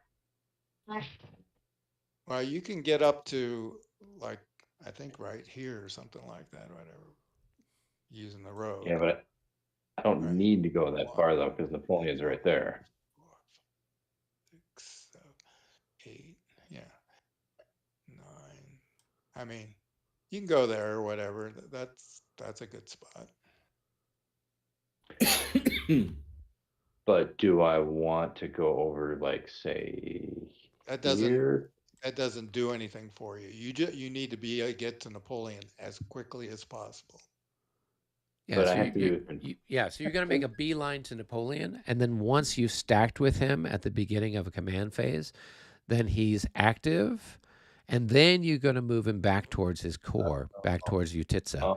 So you don't want to move him that way until he's stacked with Napoleon during the command phase. Thank you, and now I remember. Yeah. All right. Never mind my question. so I can't unlimber out of command artillery, right? No, but you can limber. Okay, but I could unlimber this one here.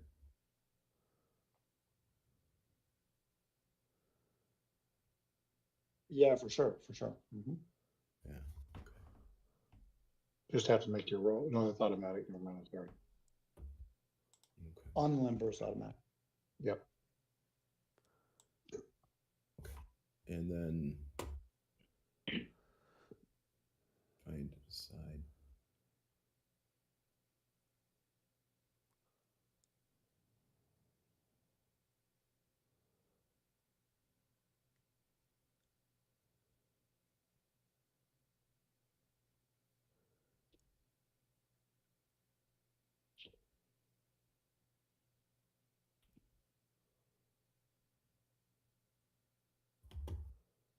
Basically just hooking them up to horses.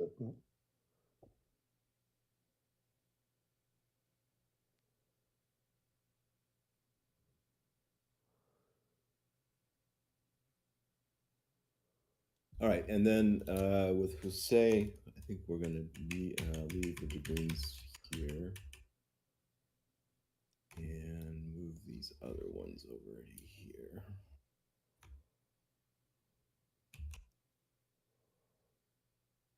Say we'll go. Say, Mitch, where is Dakhturov located these days? Sure, he is right. I'll flash it. Thanks. What's this little marker on this unit? Oh, I here? think maybe I'm wrong. Oh, that's an active flag? Oh, I see. Active flag. Sorry. Doktorov is here. One X. Great, thanks. Okay.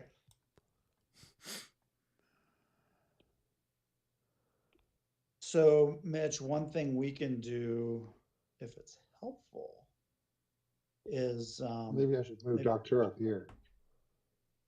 he was fine where he was. I'm just trying to see, like, he won't be getting an MU for a while because his guys are moving off. Yes. So we don't have to really worry about it. Okay. I was just thinking about this gun all the way out here. Okay, was Yeah. leader before? Oh, leader's the last thing? Leader is the second to last thing. So if we're Oh, my looking at fourth. things, it's yes. Then the last thing. So if you're done moving 6, then the next thing is leader phase, and then after that it's French chit number 4. Okay. Yeah, I'm not moving forward. 4, 5, 8. Why move? Push you up there.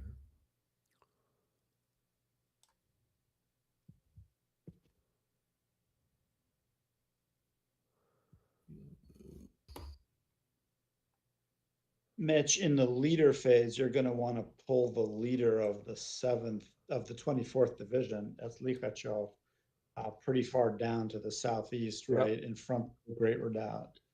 Are we into leaders at this point? Everybody? Yeah, we're doing leader movement.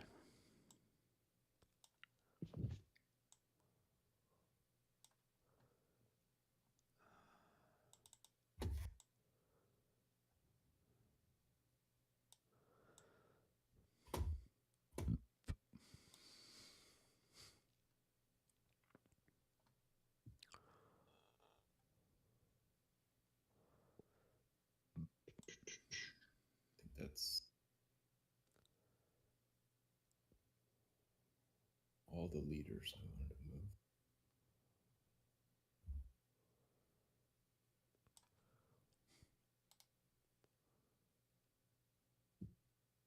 Dave? Yes, sir. Hey, did I need to move Lauriston up further? Or What leave him- about 7?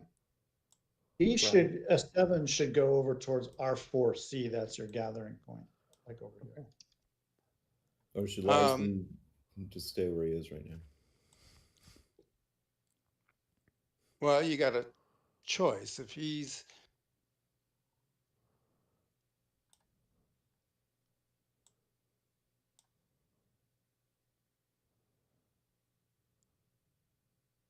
like, he can either move on to that heavy artillery unit and he be attached to like the Italians, and then when the Italians move, he can move that artillery unit. Oh, that's a good idea. I'll do that. Brennan, Okay. Brennan, with Yeah. the same attitude, what should Doktorov also go over there or not? Yeah, probably. He wants Does to that mean be where he can be, if necessary, within range of your division commanders, right? But so Dr. should be somewhere in between them, like here. And he's got to be within 10 of who? Barclay. And that's there. Okay, so I got lots of room. Dave, what do you think about Del Zone? Should I just pull Del Zone back to where the rest of the 13th is in the back?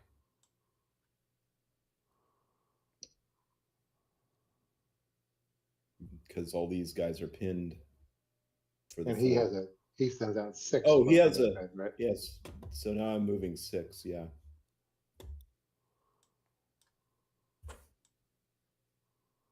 This is a huge mess. Well, Robert, is that six or they're 4? not that you can they're not pinned. What, the squares? The squares. You I'd have to can, make you, morale checks for you them, have to right? make a morale check for them, yes, but they're not pinned. Well, like this guy here is like surrounded, right? I can't move him out anywhere. He's stuck there, right? This guy could. You can't go from zone to zone, so he's probably stuck. He's stuck. The cavalry or artillery is stuck because there's But no That's hill. not stuck. That's not stuck. That's not stuck. Pull those back. All right. And you Well, can leave the church too. I can leave the church. Get the hell out of the church, please. Oh, these guys are really religious. I'm sorry. You are desecrating that place with your vile Frenchness. That's right. You atheist French. Secularist pig. That's right. Okay. Probably drunk all of the holy wine there, whatever, sacramental That's right. wine. Sacramento Well, wine. actually, there were Russians stationed there, so they probably drank the sacramental wine first. Okay. Then I will try to pull this square back. So I have to make a morale check. There's my morale check. So they're okay. All right. So They'll they get a would. shot at. So he gets a which shot. is- You got 12 and 315. It's like 1-1 miss. Okay. So that's 1. And then. Two. No, You that's move actually square. 2. Because You he's plus in something square. move. He moved in square, so that's +1. Oh, it's +1 in square Right. if he moved? Yep. Okay. Yep. So that's 2. Then the rest of his movement would be down that hill. That would be 2 plus 3. Is it 2 plus 4? 3? The severe slope Plus 3. is +3. So that's going to cost 5 So to get that's- rid of Four. that hex. That's 7 Actually, it costs you total. 5. 4, and then, right, but It then was another 2 to +1 2 and because 5 he's in is square. 7. That's Yeah. a, Yeah. that's a. So he's good there. Yeah. And Does he have 8 movement points? You went 2 plus 6. It's going to be 8 movement points to get down there. no, 2 plus 3 plus 2. So that's 5. Right? Oh, it's only +3 down the hill. Great. Wonderful. Yeah. Beautiful. Yep, great. Okay, good. Very good. Okay. And What is the severe slope down for infantry? +3. plus 3. That's great. Yeah, Beautiful, +3. beautiful. Yeah, going up Beautiful. is +4, but going down 4, is got it. Beautiful, beautiful. +3. I just don't know why we can't roll the artillery down the steep slope. Oh, It'd probably roll into the void now. Yes. Okay. All right. So we did that. And then we'll roll for these guys here. And so. Oops. Oh, no, they disorder. So are they able to move, or they just? Nope. no. Oh, So they're just disordered in place. Okay, And they can't be in square anymore, right? correct. Nope. Correct. Yeah, disorder is its own formation. You're just a big blob. Okay. Then we have these guys here. They'll make a morale check. They're over half dead, so they have a minus. -6. Yep. So they should 31. pass with a 31. that's- Yeah, they probably got a morale of 16 or something. So that's 1. And then there'll be opportunity fire, right? Yep. Yeah. 14 against their 6. It's 2-1. That's a hit. Here. Well, they're almost all gone. Okay. And So then that I would guess be- you've got to make a morale check now for the fire combat loss, right? And they're happy. We're happy. I don't think anybody would be too happy in that situation. Cost them 2 to go there. Pointing the other way. Probably. Yeah, they're going down the hill facing, right? They would have about faced, and then Yep. that would be 2. It'd be the same Oh, I thought about situation face again. was, about face doesn't cost you anything, but that's still the movement. You got it. Right. No, but that just opens his flank up, and he can only go down the hill, and then he has to stay where he is. Can he reverse again and sit down there? Do you have movement Yeah, points left when you get there? Yeah. So this would be 7 again, just like the other one. No, Oh, that's, if he goes that's down there, he won't have only, any that's movement. only, it's only 1 plus 3, so he's 2. He's at 6 down here. 6 down there. Yeah. What formation is he in? He's in line formation. He was in line formation. No, he can't be in line with 1 increment, can he? Yeah. No. Why can't you be in line in one formation? You can't be in Oh. square, but Yeah, about face would be 0. retains the same formation, so it'd still be in line. So it was 2 to go in there. There, and then 5 to go there. That would be 7 because it's. And so then you can't change your face. In a So then you line don't have any facing southwest. right. So you'd still be facing the way that you were moving. So just rotate him back around, facing towards his friend on the other side of the creek. One Or leave him in annoying thing about the French infantry at Moscova is its movement is 7, when in a lot of the other games it's 8. It's like just a little slower. It's because they'd worn out their shoes marching there. The other thing I could do is, can I put them in Trillior order there in the, since there's only 1 increment left. That's fine. Yeah, you could do it above the slope. Yeah. Go into skirmish with there. I'm not sure it That makes just any. cost you 1. Cost 1 2. to go into skirmish. So that was 3. And then It's only skirmish it's only downhill. 1 increment, but it's only 1 increment left, so it's not. Yeah, but you don't want it to die. So it's plus 2 for them to go down then. No, Yeah. it's still the same because they're not it's infantry skirmish companies. Or unless I'm reading. Because this if I wrong. go down You're the steep correct, hill, Eric. if I go down the hill, I'm having to face the other way. So then my flank is just sitting there. But skirmishers have a very wide set of fronts.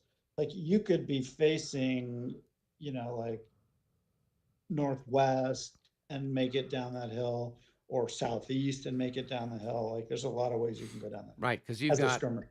because you've got 4 forward facings.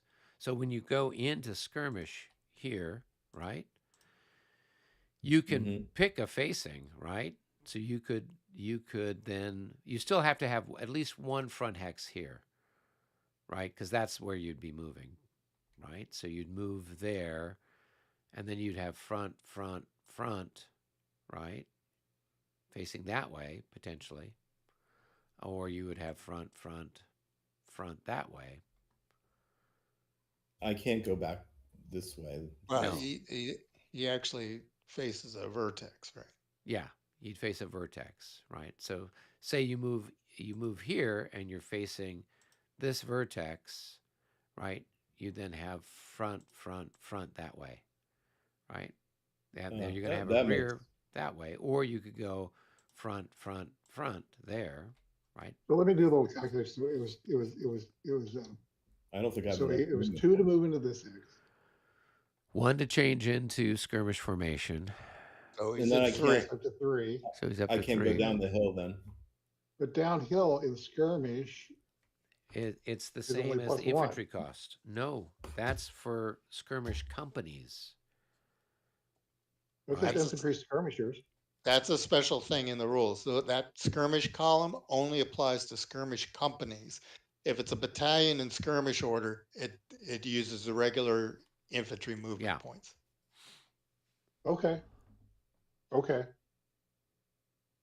Yeah, that one Okay. took me for a loop too. Yeah, I don't know where I got that. Okay, it doesn't make any sense to try to go down that hill really with 1 increment. So I'll just leave them like this.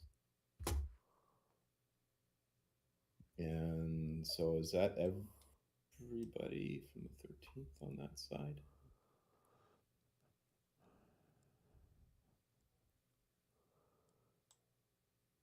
Okay, and then Del Zones will move. I don't know what his movement is. 10. 1, 2, 3, 4. Do you have to pay cross the river for? No. He's Or probably, yeah. There's a 5, column for officers, I believe. 7. Leaders. Oh, yeah. Personalities.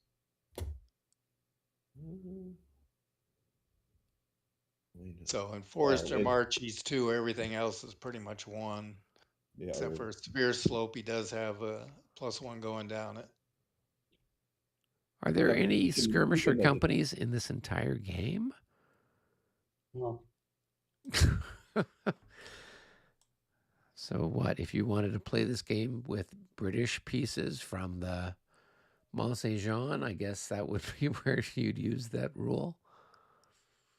Are there any Russian Jaegers that are skirmish companies? No. I just looked through the Russians. I looked through the French. I thought, oh, maybe some French ones are. Nope.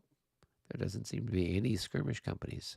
That's why I thought it was weird to have it listed, since there's no units that, at least in this version of the game, fit the mold.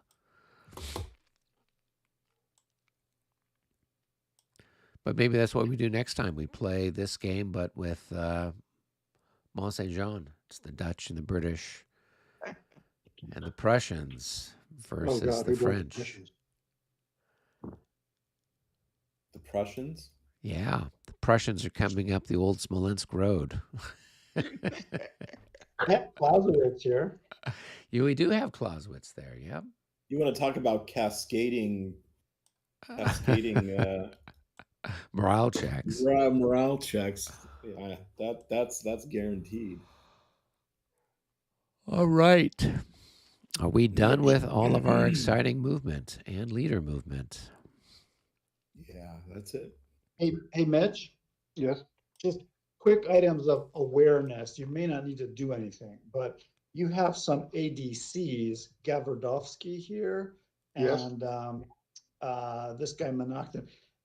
If you find anybody in your guards corps or Doctorov corps starting to get out of command, you can use those ADCs to run over and help them, rejoin.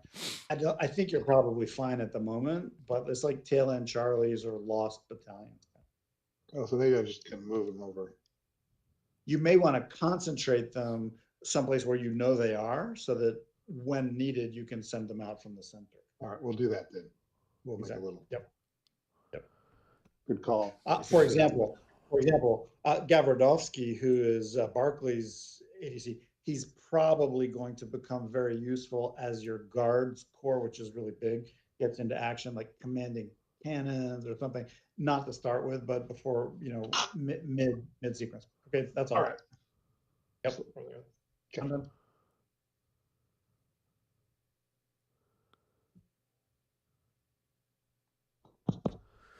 All right. Fire. Yep. We get to shoot and then we get to stab.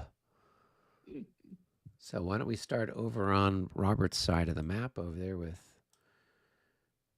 I guess, whatever combination stuff we have between the French guns, the Russian guns, Russian infantry.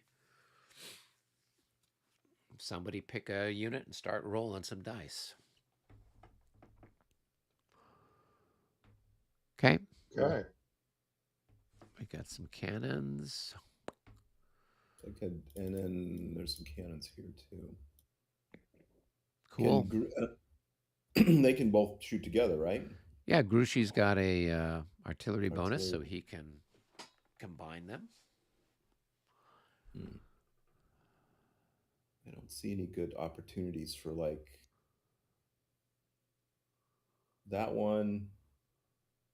Oh, can it keep rolling that far back? Yep. Well, the single one could. The other one, I don't know. Right? I don't know if this. I think we're like, we were gonna use the combined all the way down the line of fire. So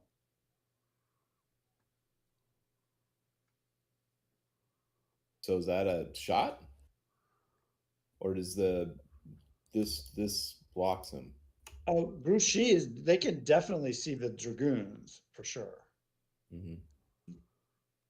And then like we could probably take it from the center, from like here, if you wanted to see if you can reach them. They can hit the next unit in line. And then that one, I think it's good all the way up. Okay, so we would have 1, 2, 3, 4. So that's 4 is medium range, right? Yes. Okay, and the other one is at 3, so that's short range. Or is 3 is it only 2? 3 is medium. 3 is medium too. So I'd have 10. And you're in line. 10 to 6. Plus And 2. The plus 2. 32? Nope. No, that's okay.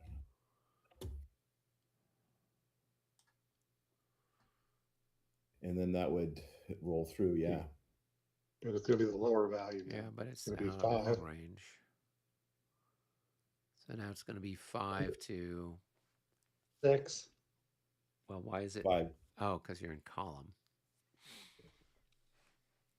So 5 to 6. Right, And with I a don't know. minus 6. The minus 6. That'd be a 43. No, that's not Probably it. not good enough either. Yeah. And then anything else after that is too far out for you to hit, right? Plus 3 out here for overstack, but it's probably too far away. 1, 2, 3, 4, 5, 6, 7, 8, 9. Well, that's a range It's of 9. 1 to 1.5, but it's minus 9, so it might not have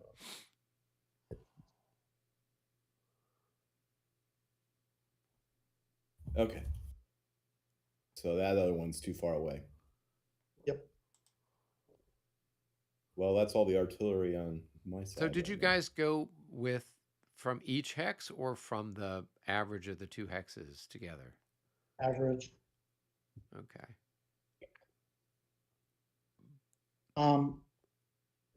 Did you mark ammo? Yeah. Okay. We do the top of the hill. You have another guy on the cliff there, on the ravine. Well, I used him. Oh, you did. No, Okay. this guy over here. Oh, that one. Okay, I didn't see you. I had not gone down on that. Hey, there's that guy in square. That's a good target.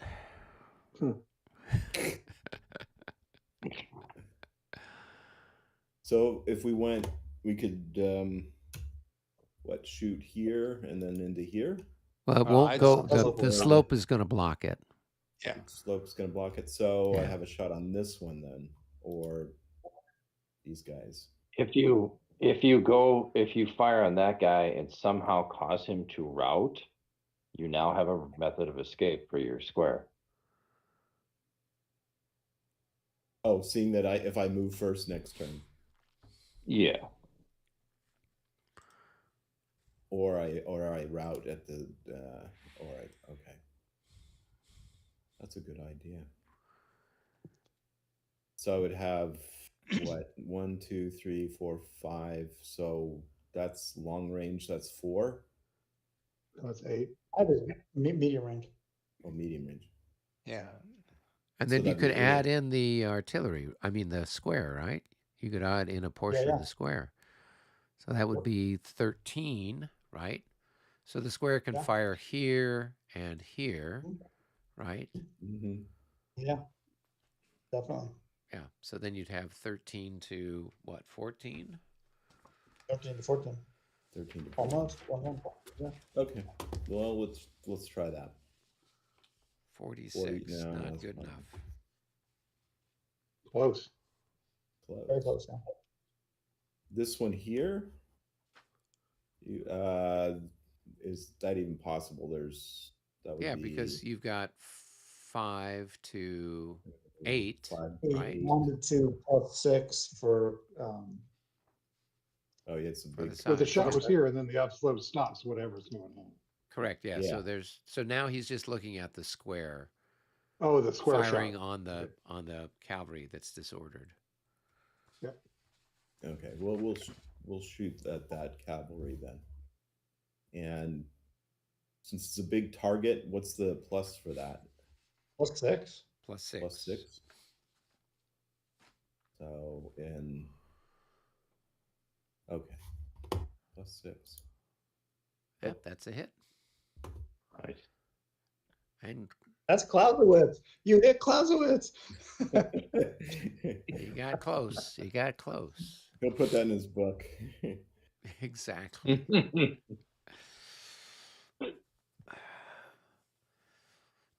have no idea what he's doing now, but Okay, and then I've got the guys in the church. They can fire on. yeah. Well, and you got this guy that's disordered too, right? That's your guy. Can't he fire? Mhm. Oh yeah, he could. Yeah. So he's going to be halved. You With could 6. you could throw in this guy who's part of the light. Can you throw in this? Half of one. It's one increment, so half of 3 Well, but would they're be times 3, 1.5. so that's going to be 2. We'll be generous and round it up. So This guy. Well, it makes it 1 to 1.5. Yeah. Makes it just 1 to 1.5. That's good. Yeah, go for it. Yeah, okay, 1 to 1.5. that's a hit. Oh, You disordered them. Well, you get to fire first, though, don't you? It's simultaneous. Of course. Mhm. Yeah, that's good. Yeah. Okay. Good shot, Robert. And then now the church can fire, and it can fire out at 2 different targets, right? Yeah. Yeah. So roll for this one first. 53. 1 to That's gonna 1.5 be- probably hit. 6 to 9. Yeah, Let me check the chart here real quick. it's just missed. Just missed. Missed it by that much. Okay. You did and the the other 55. 1 to This 1.5. guy's- Yeah. That's a hit. Well, but aren't they in the orchard? Aren't they have a better fire defense? Yeah, but he rolled good. good enough. good enough. 1 to Oh, 1.5. yeah, morale yeah. of 7. Yeah. Yeah. Yep. So no, you're And, right. It's the same odds. Yep. Bing.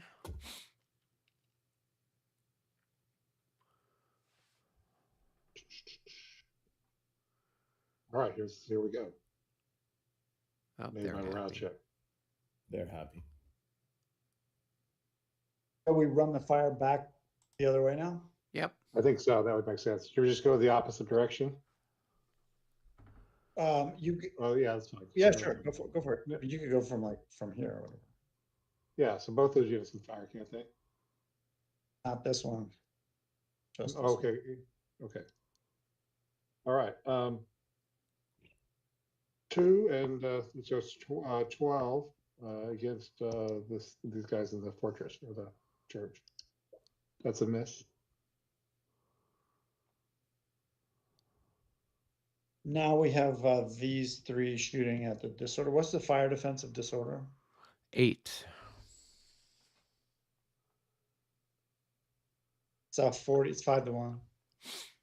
5 to 1. That's a That's hit. a hit.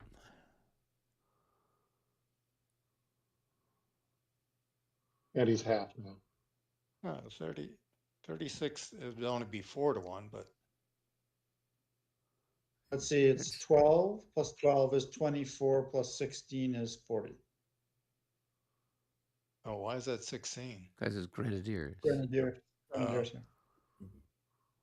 Grenadiers are times. 4 in line. Oh, that's really good.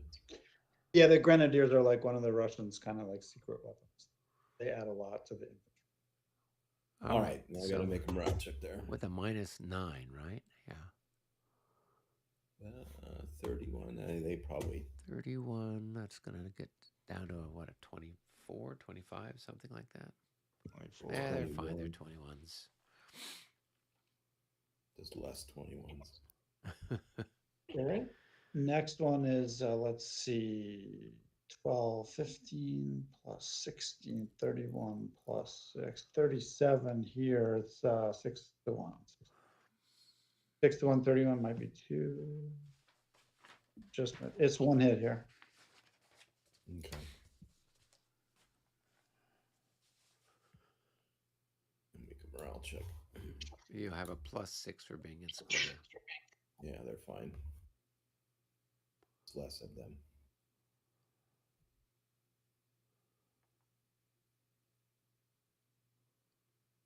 We pick up this action here on the cold shift. Sure. I've got it's like 12 plus I guess 8. Oh, flip that guy. 8. No, 6. Half for disorder. So 3 plus 15. 1 It's to on 1. it's on my flank. No. Nope. that's Oh a no, I'm skirmish. in Yeah. skirmish So there. it's just a alright. 1-to-1 shot. Yes. Nope. And he shoots back. Like what? Got 3 increments there. Yeah, and you can combine it with this Artillery? artillery down here. Yep. Okay, so that would be 3 plus. And these guys. So you've got would be 9, so it's going to be 9, 12 to 12 to to 6 coming in on their flank, right? Yes. And yep. 12 to 6, so 2 to 1. No, no. Should have let me roll that one, man. Are you good at rolling, Michael? I can be at times. Okay. We will see when Prince Piatowski shows up, creating his grand battery of Polish artillerymen. I did roll well enough to have a set of Prussian Landwehr Lancers route the Grenadiers au Cheval. So Oh, well, there you go.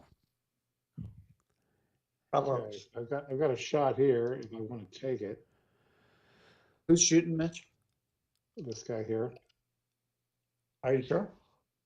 I did the line of sight. It's a range of 10. Did it go through there? It doesn't. Oh, clip that. beautiful. Great. Excellent. Great. Super. Go for it. All right. So I've got but it's long range, so it's just 6. No, it's 9. 9. What's 9 is right? I Yep, apologize. so it's a 1-to-1. 1-to-1 plus. Do I get any pluses? The ADCs? Nope. 1-1. Nope. That's a miss. Wrong way. Ammo spent. Let's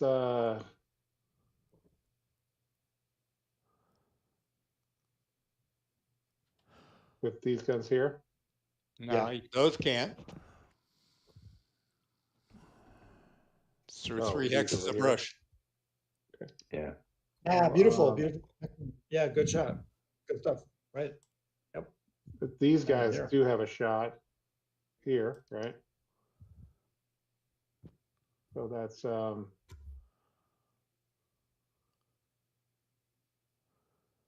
and 9, so it's 18 to here. Yep, 18 to 16.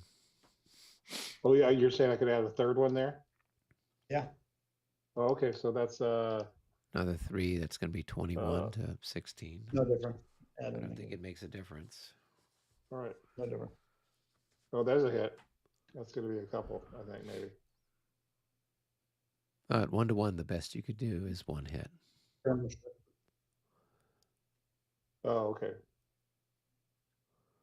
So I had, but I do have a +5, so that's okay. So that's not enough for 2.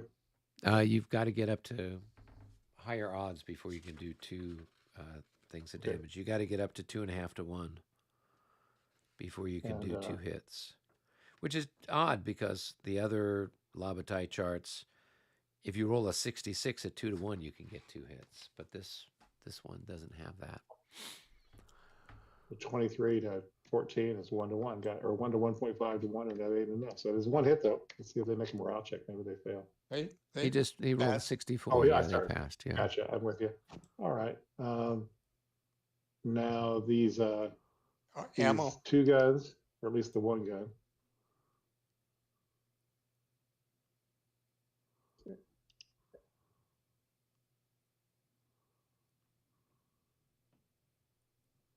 And what was my target with these guys over here? Let me see. Here. Yeah, if there's anybody there. Some people have faded back. Is there a target here? Maybe for the bigger one. That one can. Yeah, it's just a range 11. That's fine. Okay, So that's like 9. 1.5 to 1 probably. All right, boom. Here we go. Plus 5. So 51. That's probably a hit. Yeah, 1.5 to 1, and it's a hit. Yep.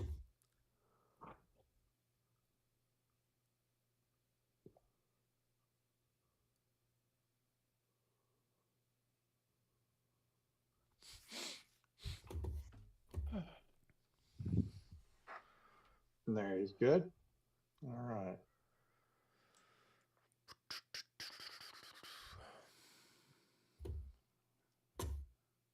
I think that that's all the guns I got.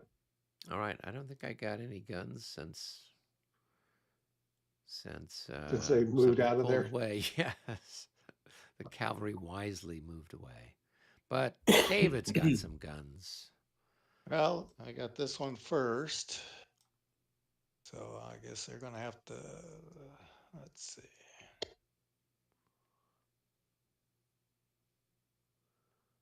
Who's If shooting? they're in the third hex of brush, can they shoot out? Yep. You have to, if it passes through 3 hexes, it's blocked. It's only You 2 must hexes. like maybe here or something. Yeah. So, what do we're 5 to whatever that is, probably a 1 to 3 plus 2. So, yeah, that is it. So 1 to it's 3 or 5 1 to to 2.5? Yeah, it's 1 to 3. So 5 to 5 to 14. It's a 1 to 14. 3 shot. I think you need a 65 or 66. Yeah. Yeah. And I got 64. So Close. yep, close. And the next one's skirmishers. I can't do it with the next one. So Well, besides your range is only 9, right? I don't think you get him. nope, you're right. Yeah, because he's 10 away. So just a little ammo and you're good to go.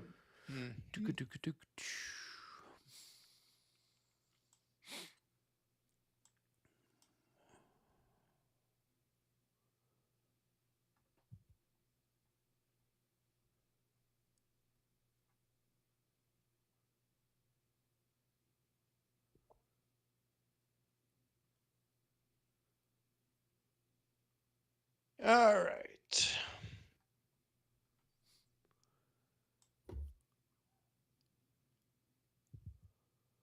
Yeah, 1, 2, 3, 4, 5, 6, 7, 8, 9, 10, 11, 12. Looks like, let's see.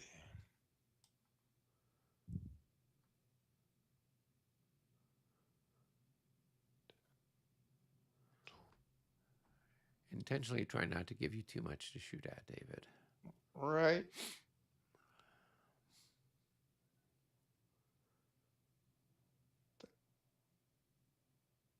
Yeah. Thinking, yeah, I'll make the first shot at this disordered here. Yep. So, we're at 9, I think you had 18 plus 14. Yeah, 32. 32 to 8. It's going to be 4 to 1. 4 to 1, and that's with a plus 4. 4 to 1 plus 4. Oh, that's definitely a hit. That's probably 2 hits. The fire defense may be 10 there, if that makes any difference. Oh, is it? So it is disorder in cultivated. Oh, you're right. It's 10. So it is a 3 to 1. 3 to 1. I think that's the same difference, right? 3 to 1. The Yes, same that's difference. good. With a 5 66, to 1 that's makes still it. 2 hits. Poof. They just cease to exist. Well, I don't have to worry about making a morale check now.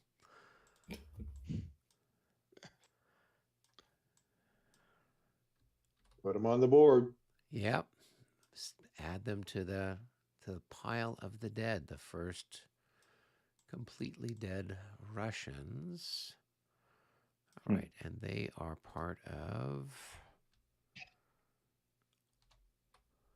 which group are they? They are the 7th. Okay. Cool. All right. So now we bounce through the square. Yep. And so it's 32 at 32 6. to 6. Yep. So you're going to be at 5 to 1 now with a minus 6. 5 to 1 minus 6. That is a miss.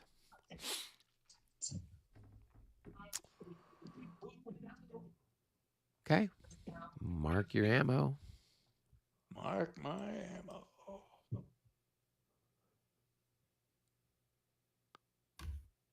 That was the requisite 1st Infantry Battalion blown away at Borodino song.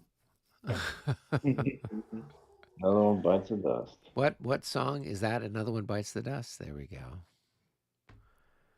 Lots of them bite the dust. All right. Did you have any more shots? I think you got one little artillery piece here that can fire on those skirmishers that haven't gotten enough sense to get away. Yeah, I think that's 1, 2, 3, it for the 4. moment. So this guy And over they here, missed. right? Yep, Yeah. they missed. Okay. All right. Now we're over to our neck of the woods. Nobody's around that I can shoot at, sadly. Okay. Let's see. We got. Well, I guess I got one shot over here with these. With my Moscow militia firing on some of this cavalry. I'll fire here on Jacquinot. So that's... You do have a shot on this artillery. Which artillery? The one I just fired. 1, 2, 3, 4, 5, 6, 7, 8, 9, 10, 11, 12. I'm going to save my ammunition. I'm not going to bother. You roll the 66, you blow that shit up, man. Yes. I'm going to save the 66 for Napoleon. Or Davout. Or Ney, the bravest of the brave. All right. So I've got this shot, and I'll shoot on Jacquinot. And so I'll probably have, you got, what, 11 there? So is that a +3 on the roll? So 4 to 6 with a +3. Oh, that's good enough for a hit.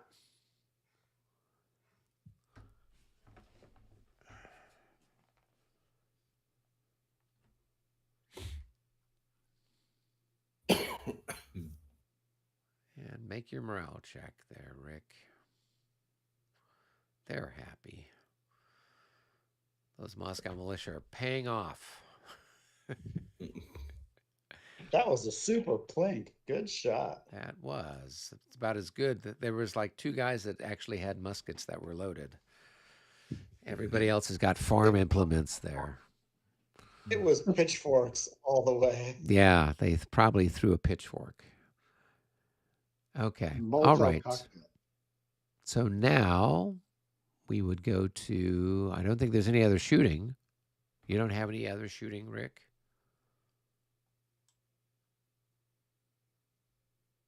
I don't think anything's in range. I don't think so. Yeah. So then it's just assaults, and I think we're the only assault that's on the board for the moment. Because it's us. Yep, it is us. That's all we know how to do. Let's do it. Yep. All right. So I think you roll first for right your guys closing in. One So you guy had at one 24. guy that came in from 4. Yep. So go ahead and roll for him.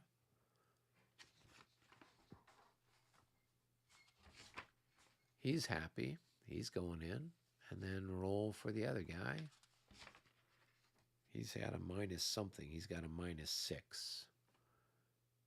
He's happy too. All right. And then I roll for my guy. 25. He is not doubly effective. So he's going to fire just at his regular thing. There's no column shifts. So he's going to be 4 to 6, I guess, on this guy. Well, doesn't he disorder also? No, because he's in marsh. So he doesn't disorder. He's in general order terrain. So you only roll to see if he's got effective fire and he shifts the columns when he's in general order. Unless I'm totally forgetting how it works. I think that's correct. Yeah, I seem to think it was. I mean, otherwise, why even bother having general order terrain? So, all right. So let me take a pot shot at you here and see if I can plink somebody. Nope. All right. So now we go ahead and we do our numbers. I got 5. I don't get a shoot back? Oh, didn't you already do that? No. It's simultaneous. Come on. Nice So, try. Yeah. So you're going to have probably 16 to 10. Let's see, being in the swamp. Yes, it's 10. So 1 I and a roll half to see if I'm 1. doubled or anything, or that's No, just you don't get that. Come on. Oh, are you doubled or are you just the normal? I thought don't it was know. only the defender that's doubled. Are you saying that the attacker is doubled? No, as I'm well? not saying anything. I calculate that as 14 14. attacking. Entering column. I'm rolling. So that's not a hit.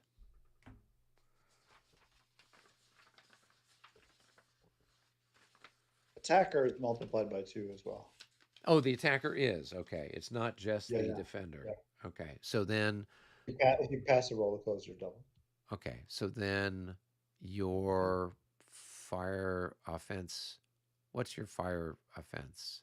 6 and what? 6? 8. 12. So it would It's be 14, 24 to 28. 10. So 28. it's 2 to 1, right? So that'd Or be a 2.5 hit. to 1. So 43 is going to be a hit then. Okay. All right. So now we go ahead and we do our melee.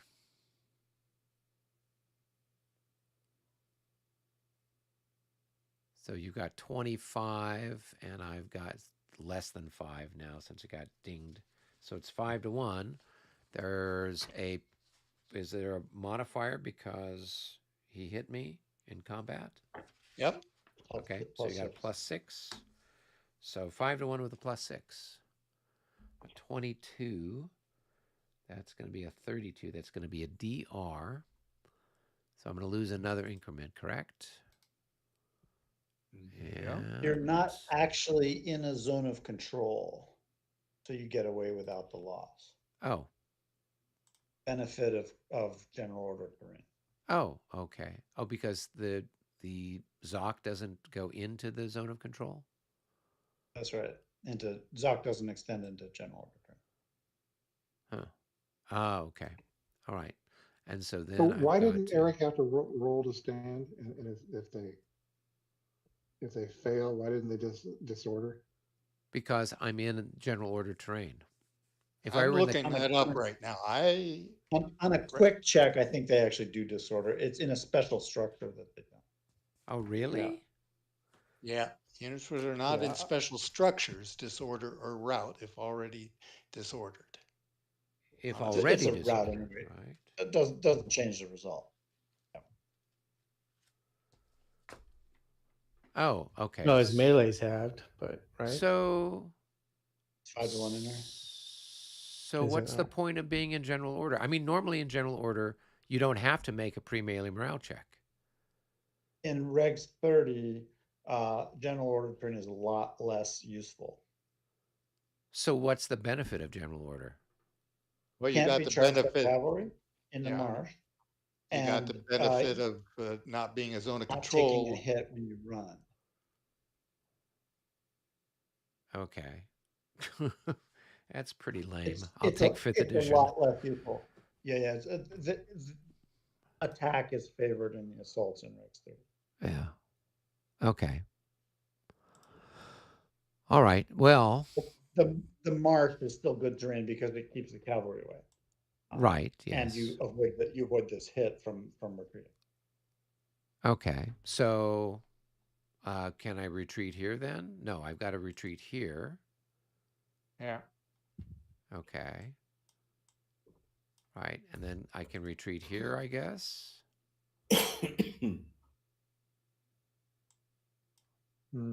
Or here, you want to run to the icons as fast as you can go, probably. Well, Right. do I trigger opportunity charges if I retreat past this cavalry? No. Oh. It's your involuntary movement. It doesn't Yeah. trigger. Oh, okay. opportunity. Here I thought it did. Okay. So I can move 11. Now, if I go, can I pass through skirmishers? No, you'll route them, or you made the right move to go here. It's a better move. Okay. So And then- 1, and then that's going to be 3. But he has to increase his and distance if he can. 6. I am increasing my Okay. distance. No, I mean, well, if Well, I but went not- this not- way, right, I'd be getting closer to your guys. He's got 2 stacks. remember, there's a guy there too. Yeah. So, but it doesn't matter. You had the choice here. They're both. Neither one of them increases. You've chosen that's a good path you chose. Okay, so that's 10. That's as far as I can get. Okay, and then I guess you would advance into that hex. And with disorder.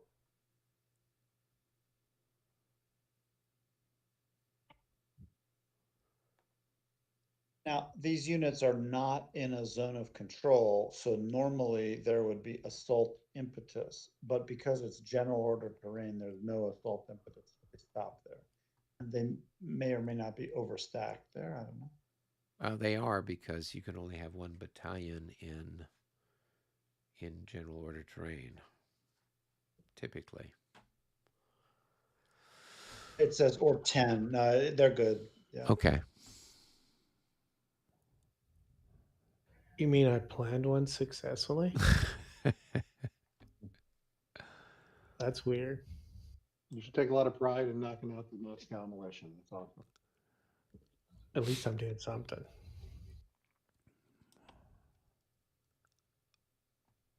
All right, You next.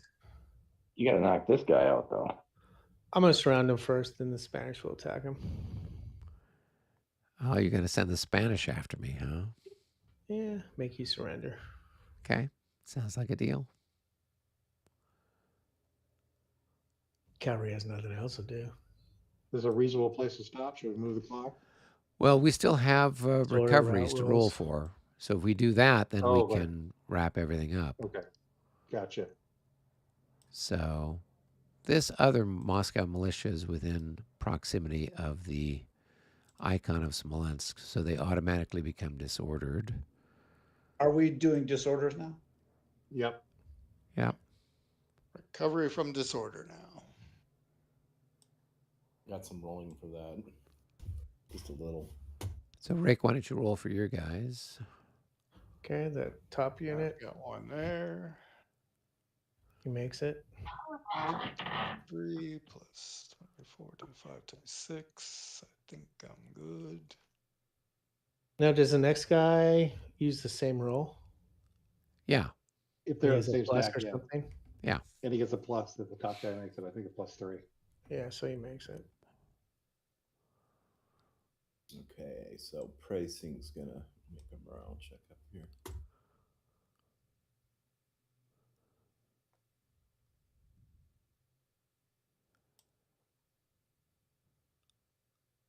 And then recovery of fatigue too. Yes.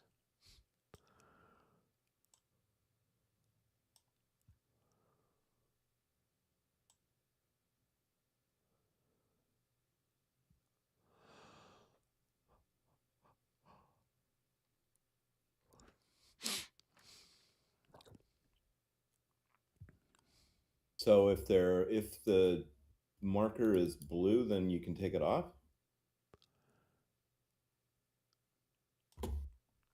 If which marker? The tired marker or exhausted markers. If they didn't move this turn, or yeah. Okay, they didn't move this turn.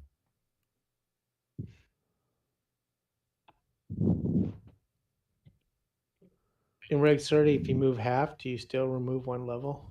Yep.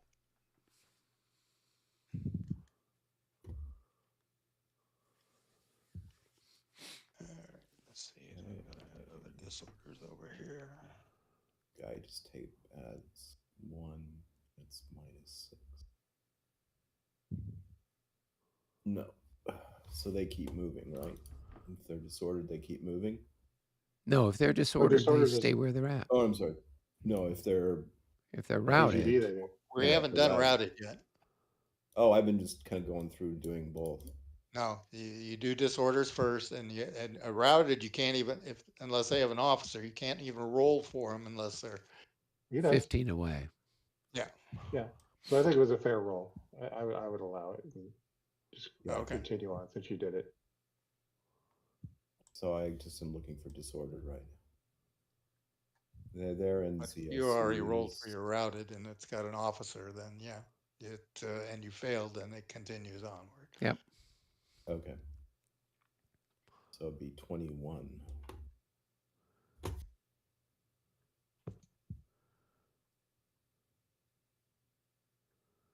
So 4, 8, 12, 13 gets him that far.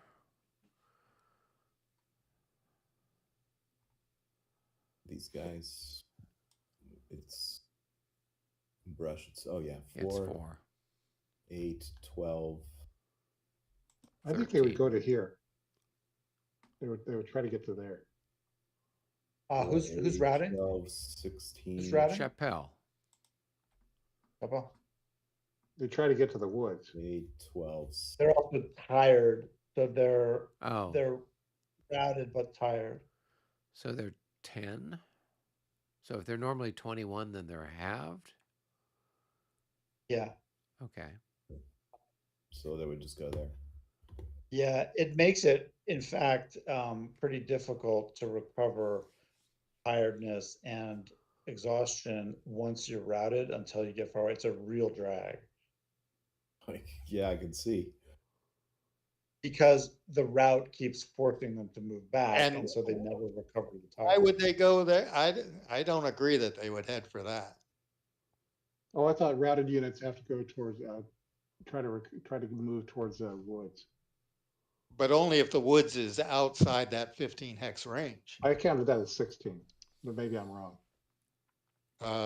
There's 1, 1, 2, 3, 4, 5, 6. 8, 9, 10, 11, 12. My math's just terrible. 13. No, they would probably, it'd be better for them to go downwards. Yeah, Yeah, 'cause that's we like got- 13. Yeah, That's 'cause only like- plus you've got the Russians over here on this by Borodino, right? Mm-hmm. So you've got to factor them in for that range as well. So they would go 4. So there we go, and 4, 8. 8 right there. Yep. Mitch, the specific rule is first they move to a range of 15 and then they seek cover. Oh, okay. Okay, I don't think I have any other that aren't in zone of control. So yeah, I only have other routed units. So I'll wait till everybody else has done everything else, or should I roll for the routed ones now? Yeah, roll for the. I routed don't think any of ones them can roll unless they have a leader. Right. Then they're just moving, right? Yep. I don't see why you can't just do it. So 1, 2. Now this guy over here is going to be an interesting case. I'll flash him. Where? I guess it's all. Never mind. I was thinking. Never mind. 1, 2, and infantry, and 2, 4, 6, 8, 10.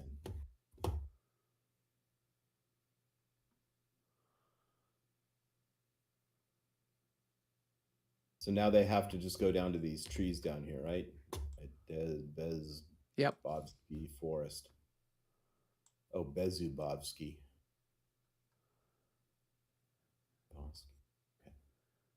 As Zubovsky. This is then when we activate our tree ant force. Right. They come out and they attack, and we play all kinds of exciting music while that happens. We The have a French couple of do we have a not couple of burn little trees. hobbits leading the tree ants.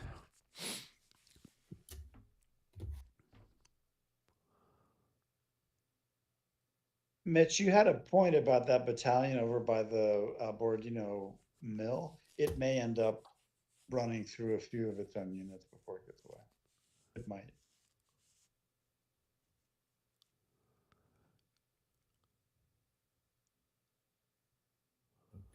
It should, I think he would just keep going on down through here. You're looking for increase of distance to the nearest unit, right? Each Yep. hex. Does he have a path out?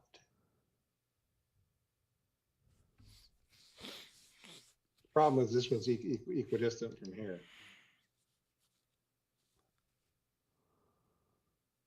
It might end up running through one of those units down there, maybe. I think it's gonna clip this guy. With this artillery here? Yeah. This is the beginnings of the examples of why we went through that cascading stuff at the beginning. That's a mild example of it. Oh, 1, 2, 3, 4, 5, 6, 7, 8, 9, 10. 11. And then these guys have to make a morale check, right? Correct. Minus 12. Yep. Minus 12? No problem. With a plus. For routing, routing coming through is a big problem. So it's a 24 +3. plus 3, so it's going to be a 31 they should pass.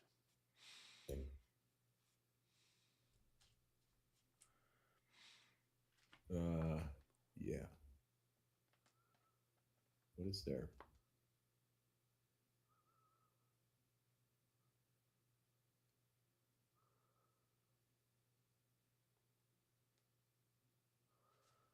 Yeah, they're 21, so they're fine.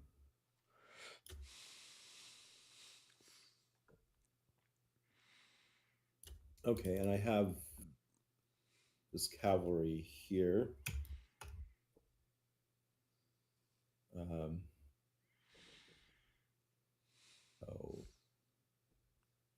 Oh, they don't have a leader, do they? No. So they go back.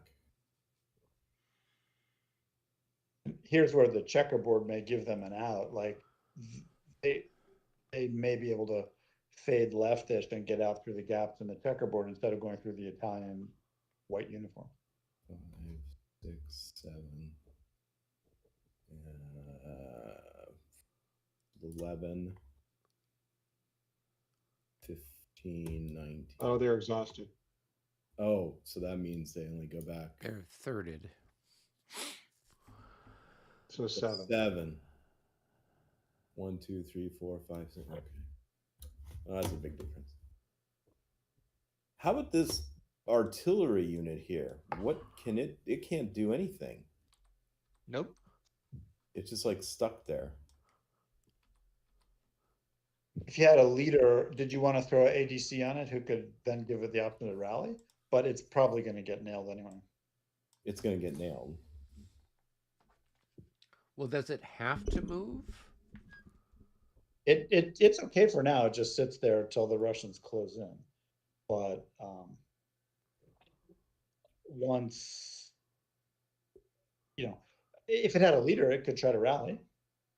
But even once it rallied, what would it do? Yeah.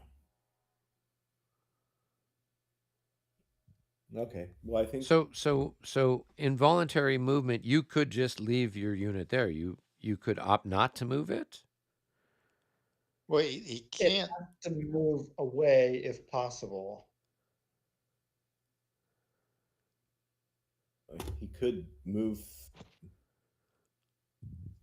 No, because he's moving closer. There's nowhere for him to go. Here's an interesting thing.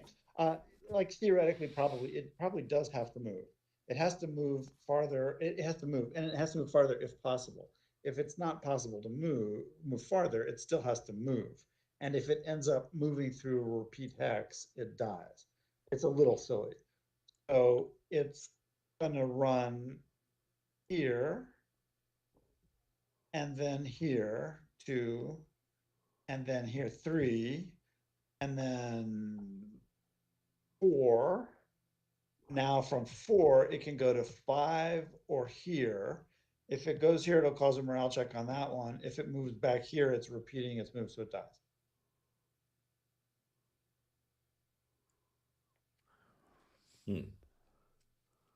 Like they run in circles. Once they're surrounded and can't get out, they run in circles until they run through a previous hex, then they die.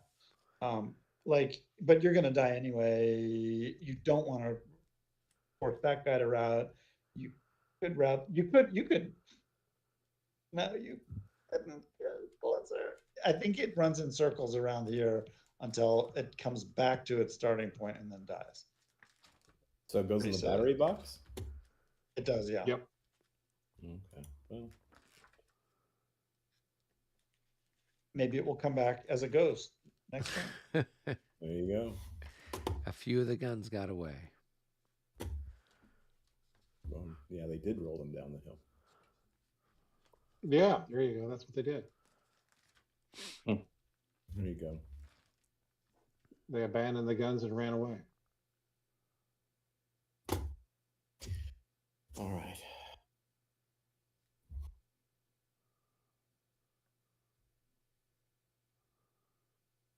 All right, that's it. Those are all the ones. I rolled for them all. Moved them. All done. Okay. Oh wait, no, one more. Sorry, Gerard here. He can try to rally his guys.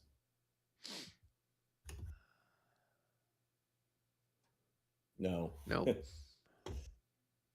So he would go back 1. He's going to go back 10, right? Yeah. 4, 5, 6, 7, 8, 9. Okay. All right. Cool. All right. Now I think we can advance the clock to the 9 o'clock turn. I think enough stuff's been killed for morale level determination, right? Well, We the tried only with one on the one board. that you've got, it would be Eugene. He's got 1, 2, 3, 3 infantry that are routed, plus whatever he's got killed, right? So he's got another. So he's at 6, and I think he needs to get to 8 in order to go on a level. Yep. Even then, there's no modifier for level 1. Like these armies are tough.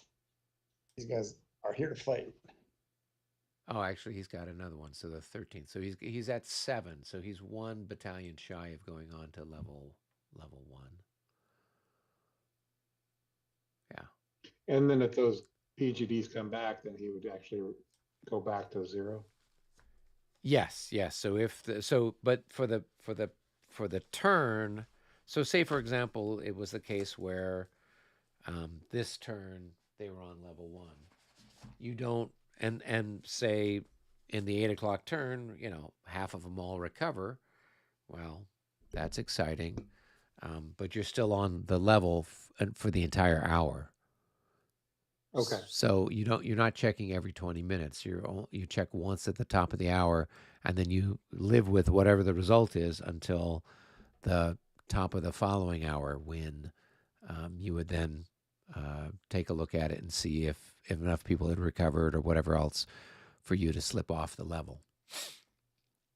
Oh, and cavalry doesn't count. So those ones that are Cavalry does not cavalry. count. It's only infantry. So there's not very much infantry really. There's just what, 3 of them. He's got 3 that are dead and 4 that are routed that are on the map. I agree. So Yeah. that's 7. So that's not enough. But as Brennan was saying, you'd have There's to no get effect. to, well, I don't know. I mean, they'd have a -1, right? Because that's Eugene's corps is Italians. So it says French allies modifier -1. So it would have an impact on the Italian units in Eugene's corps, but it wouldn't modify the French units that are in Eugene's corps. Okay. If I'm looking So at close. that correctly. Yep. Hmm. Yeah. And then the Moscow militia is not part of anybody's corps.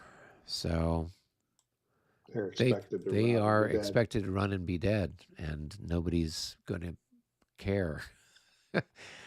Maybe not even their wives and mothers. So, all right. Rick, did you move your leaders for the first corps during the leader phase? Yes. Oh, Moran and Gerard? Yeah. No, I did not. Yeah, you should probably move those to put some of those other units in command because you know Davu's right here. So you should be able to get all this stuff in command with a movement of those leaders into their appropriate corps. True, true. Can I move them? Yep. We will grant you that special dispensation, Rick. You're the best.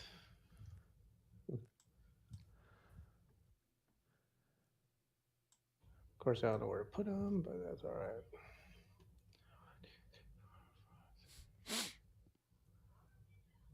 I'd say that's a good spot for Gerard, and Yeah, they would have moved during the leader phase.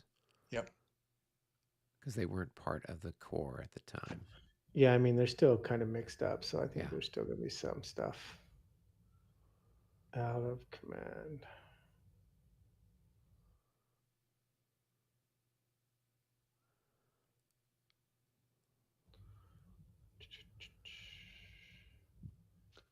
I'd maybe put Moran. Well, let's see. Problem is, Gerard, they're all intermixed. I put Moran there.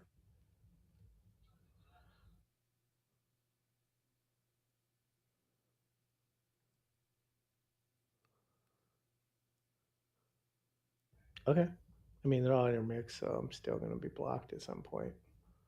Well, the only one that's blocked right now is this one back here for Gerard. He'll still This be guy, out. right? No, he's within 3. Well, but if it goes over a Gerard unit, doesn't that stop it? Okay. Let's see. That's what I'm saying. I'm still intermixed, but that's fine. Oh, all right. Put him here then. Or even let's see that's Moran. Probably better there. Yeah, you can go there or there. Yeah, that's fine. Cool. All right, exciting stuff. All right, now I will save it. Cool. Save game as. That's a good call. Thank you, David. Gentlemen, see you next week. Indeed. Have a great one. Super fun, everybody. Sounds good. Have a good week, everybody. All right.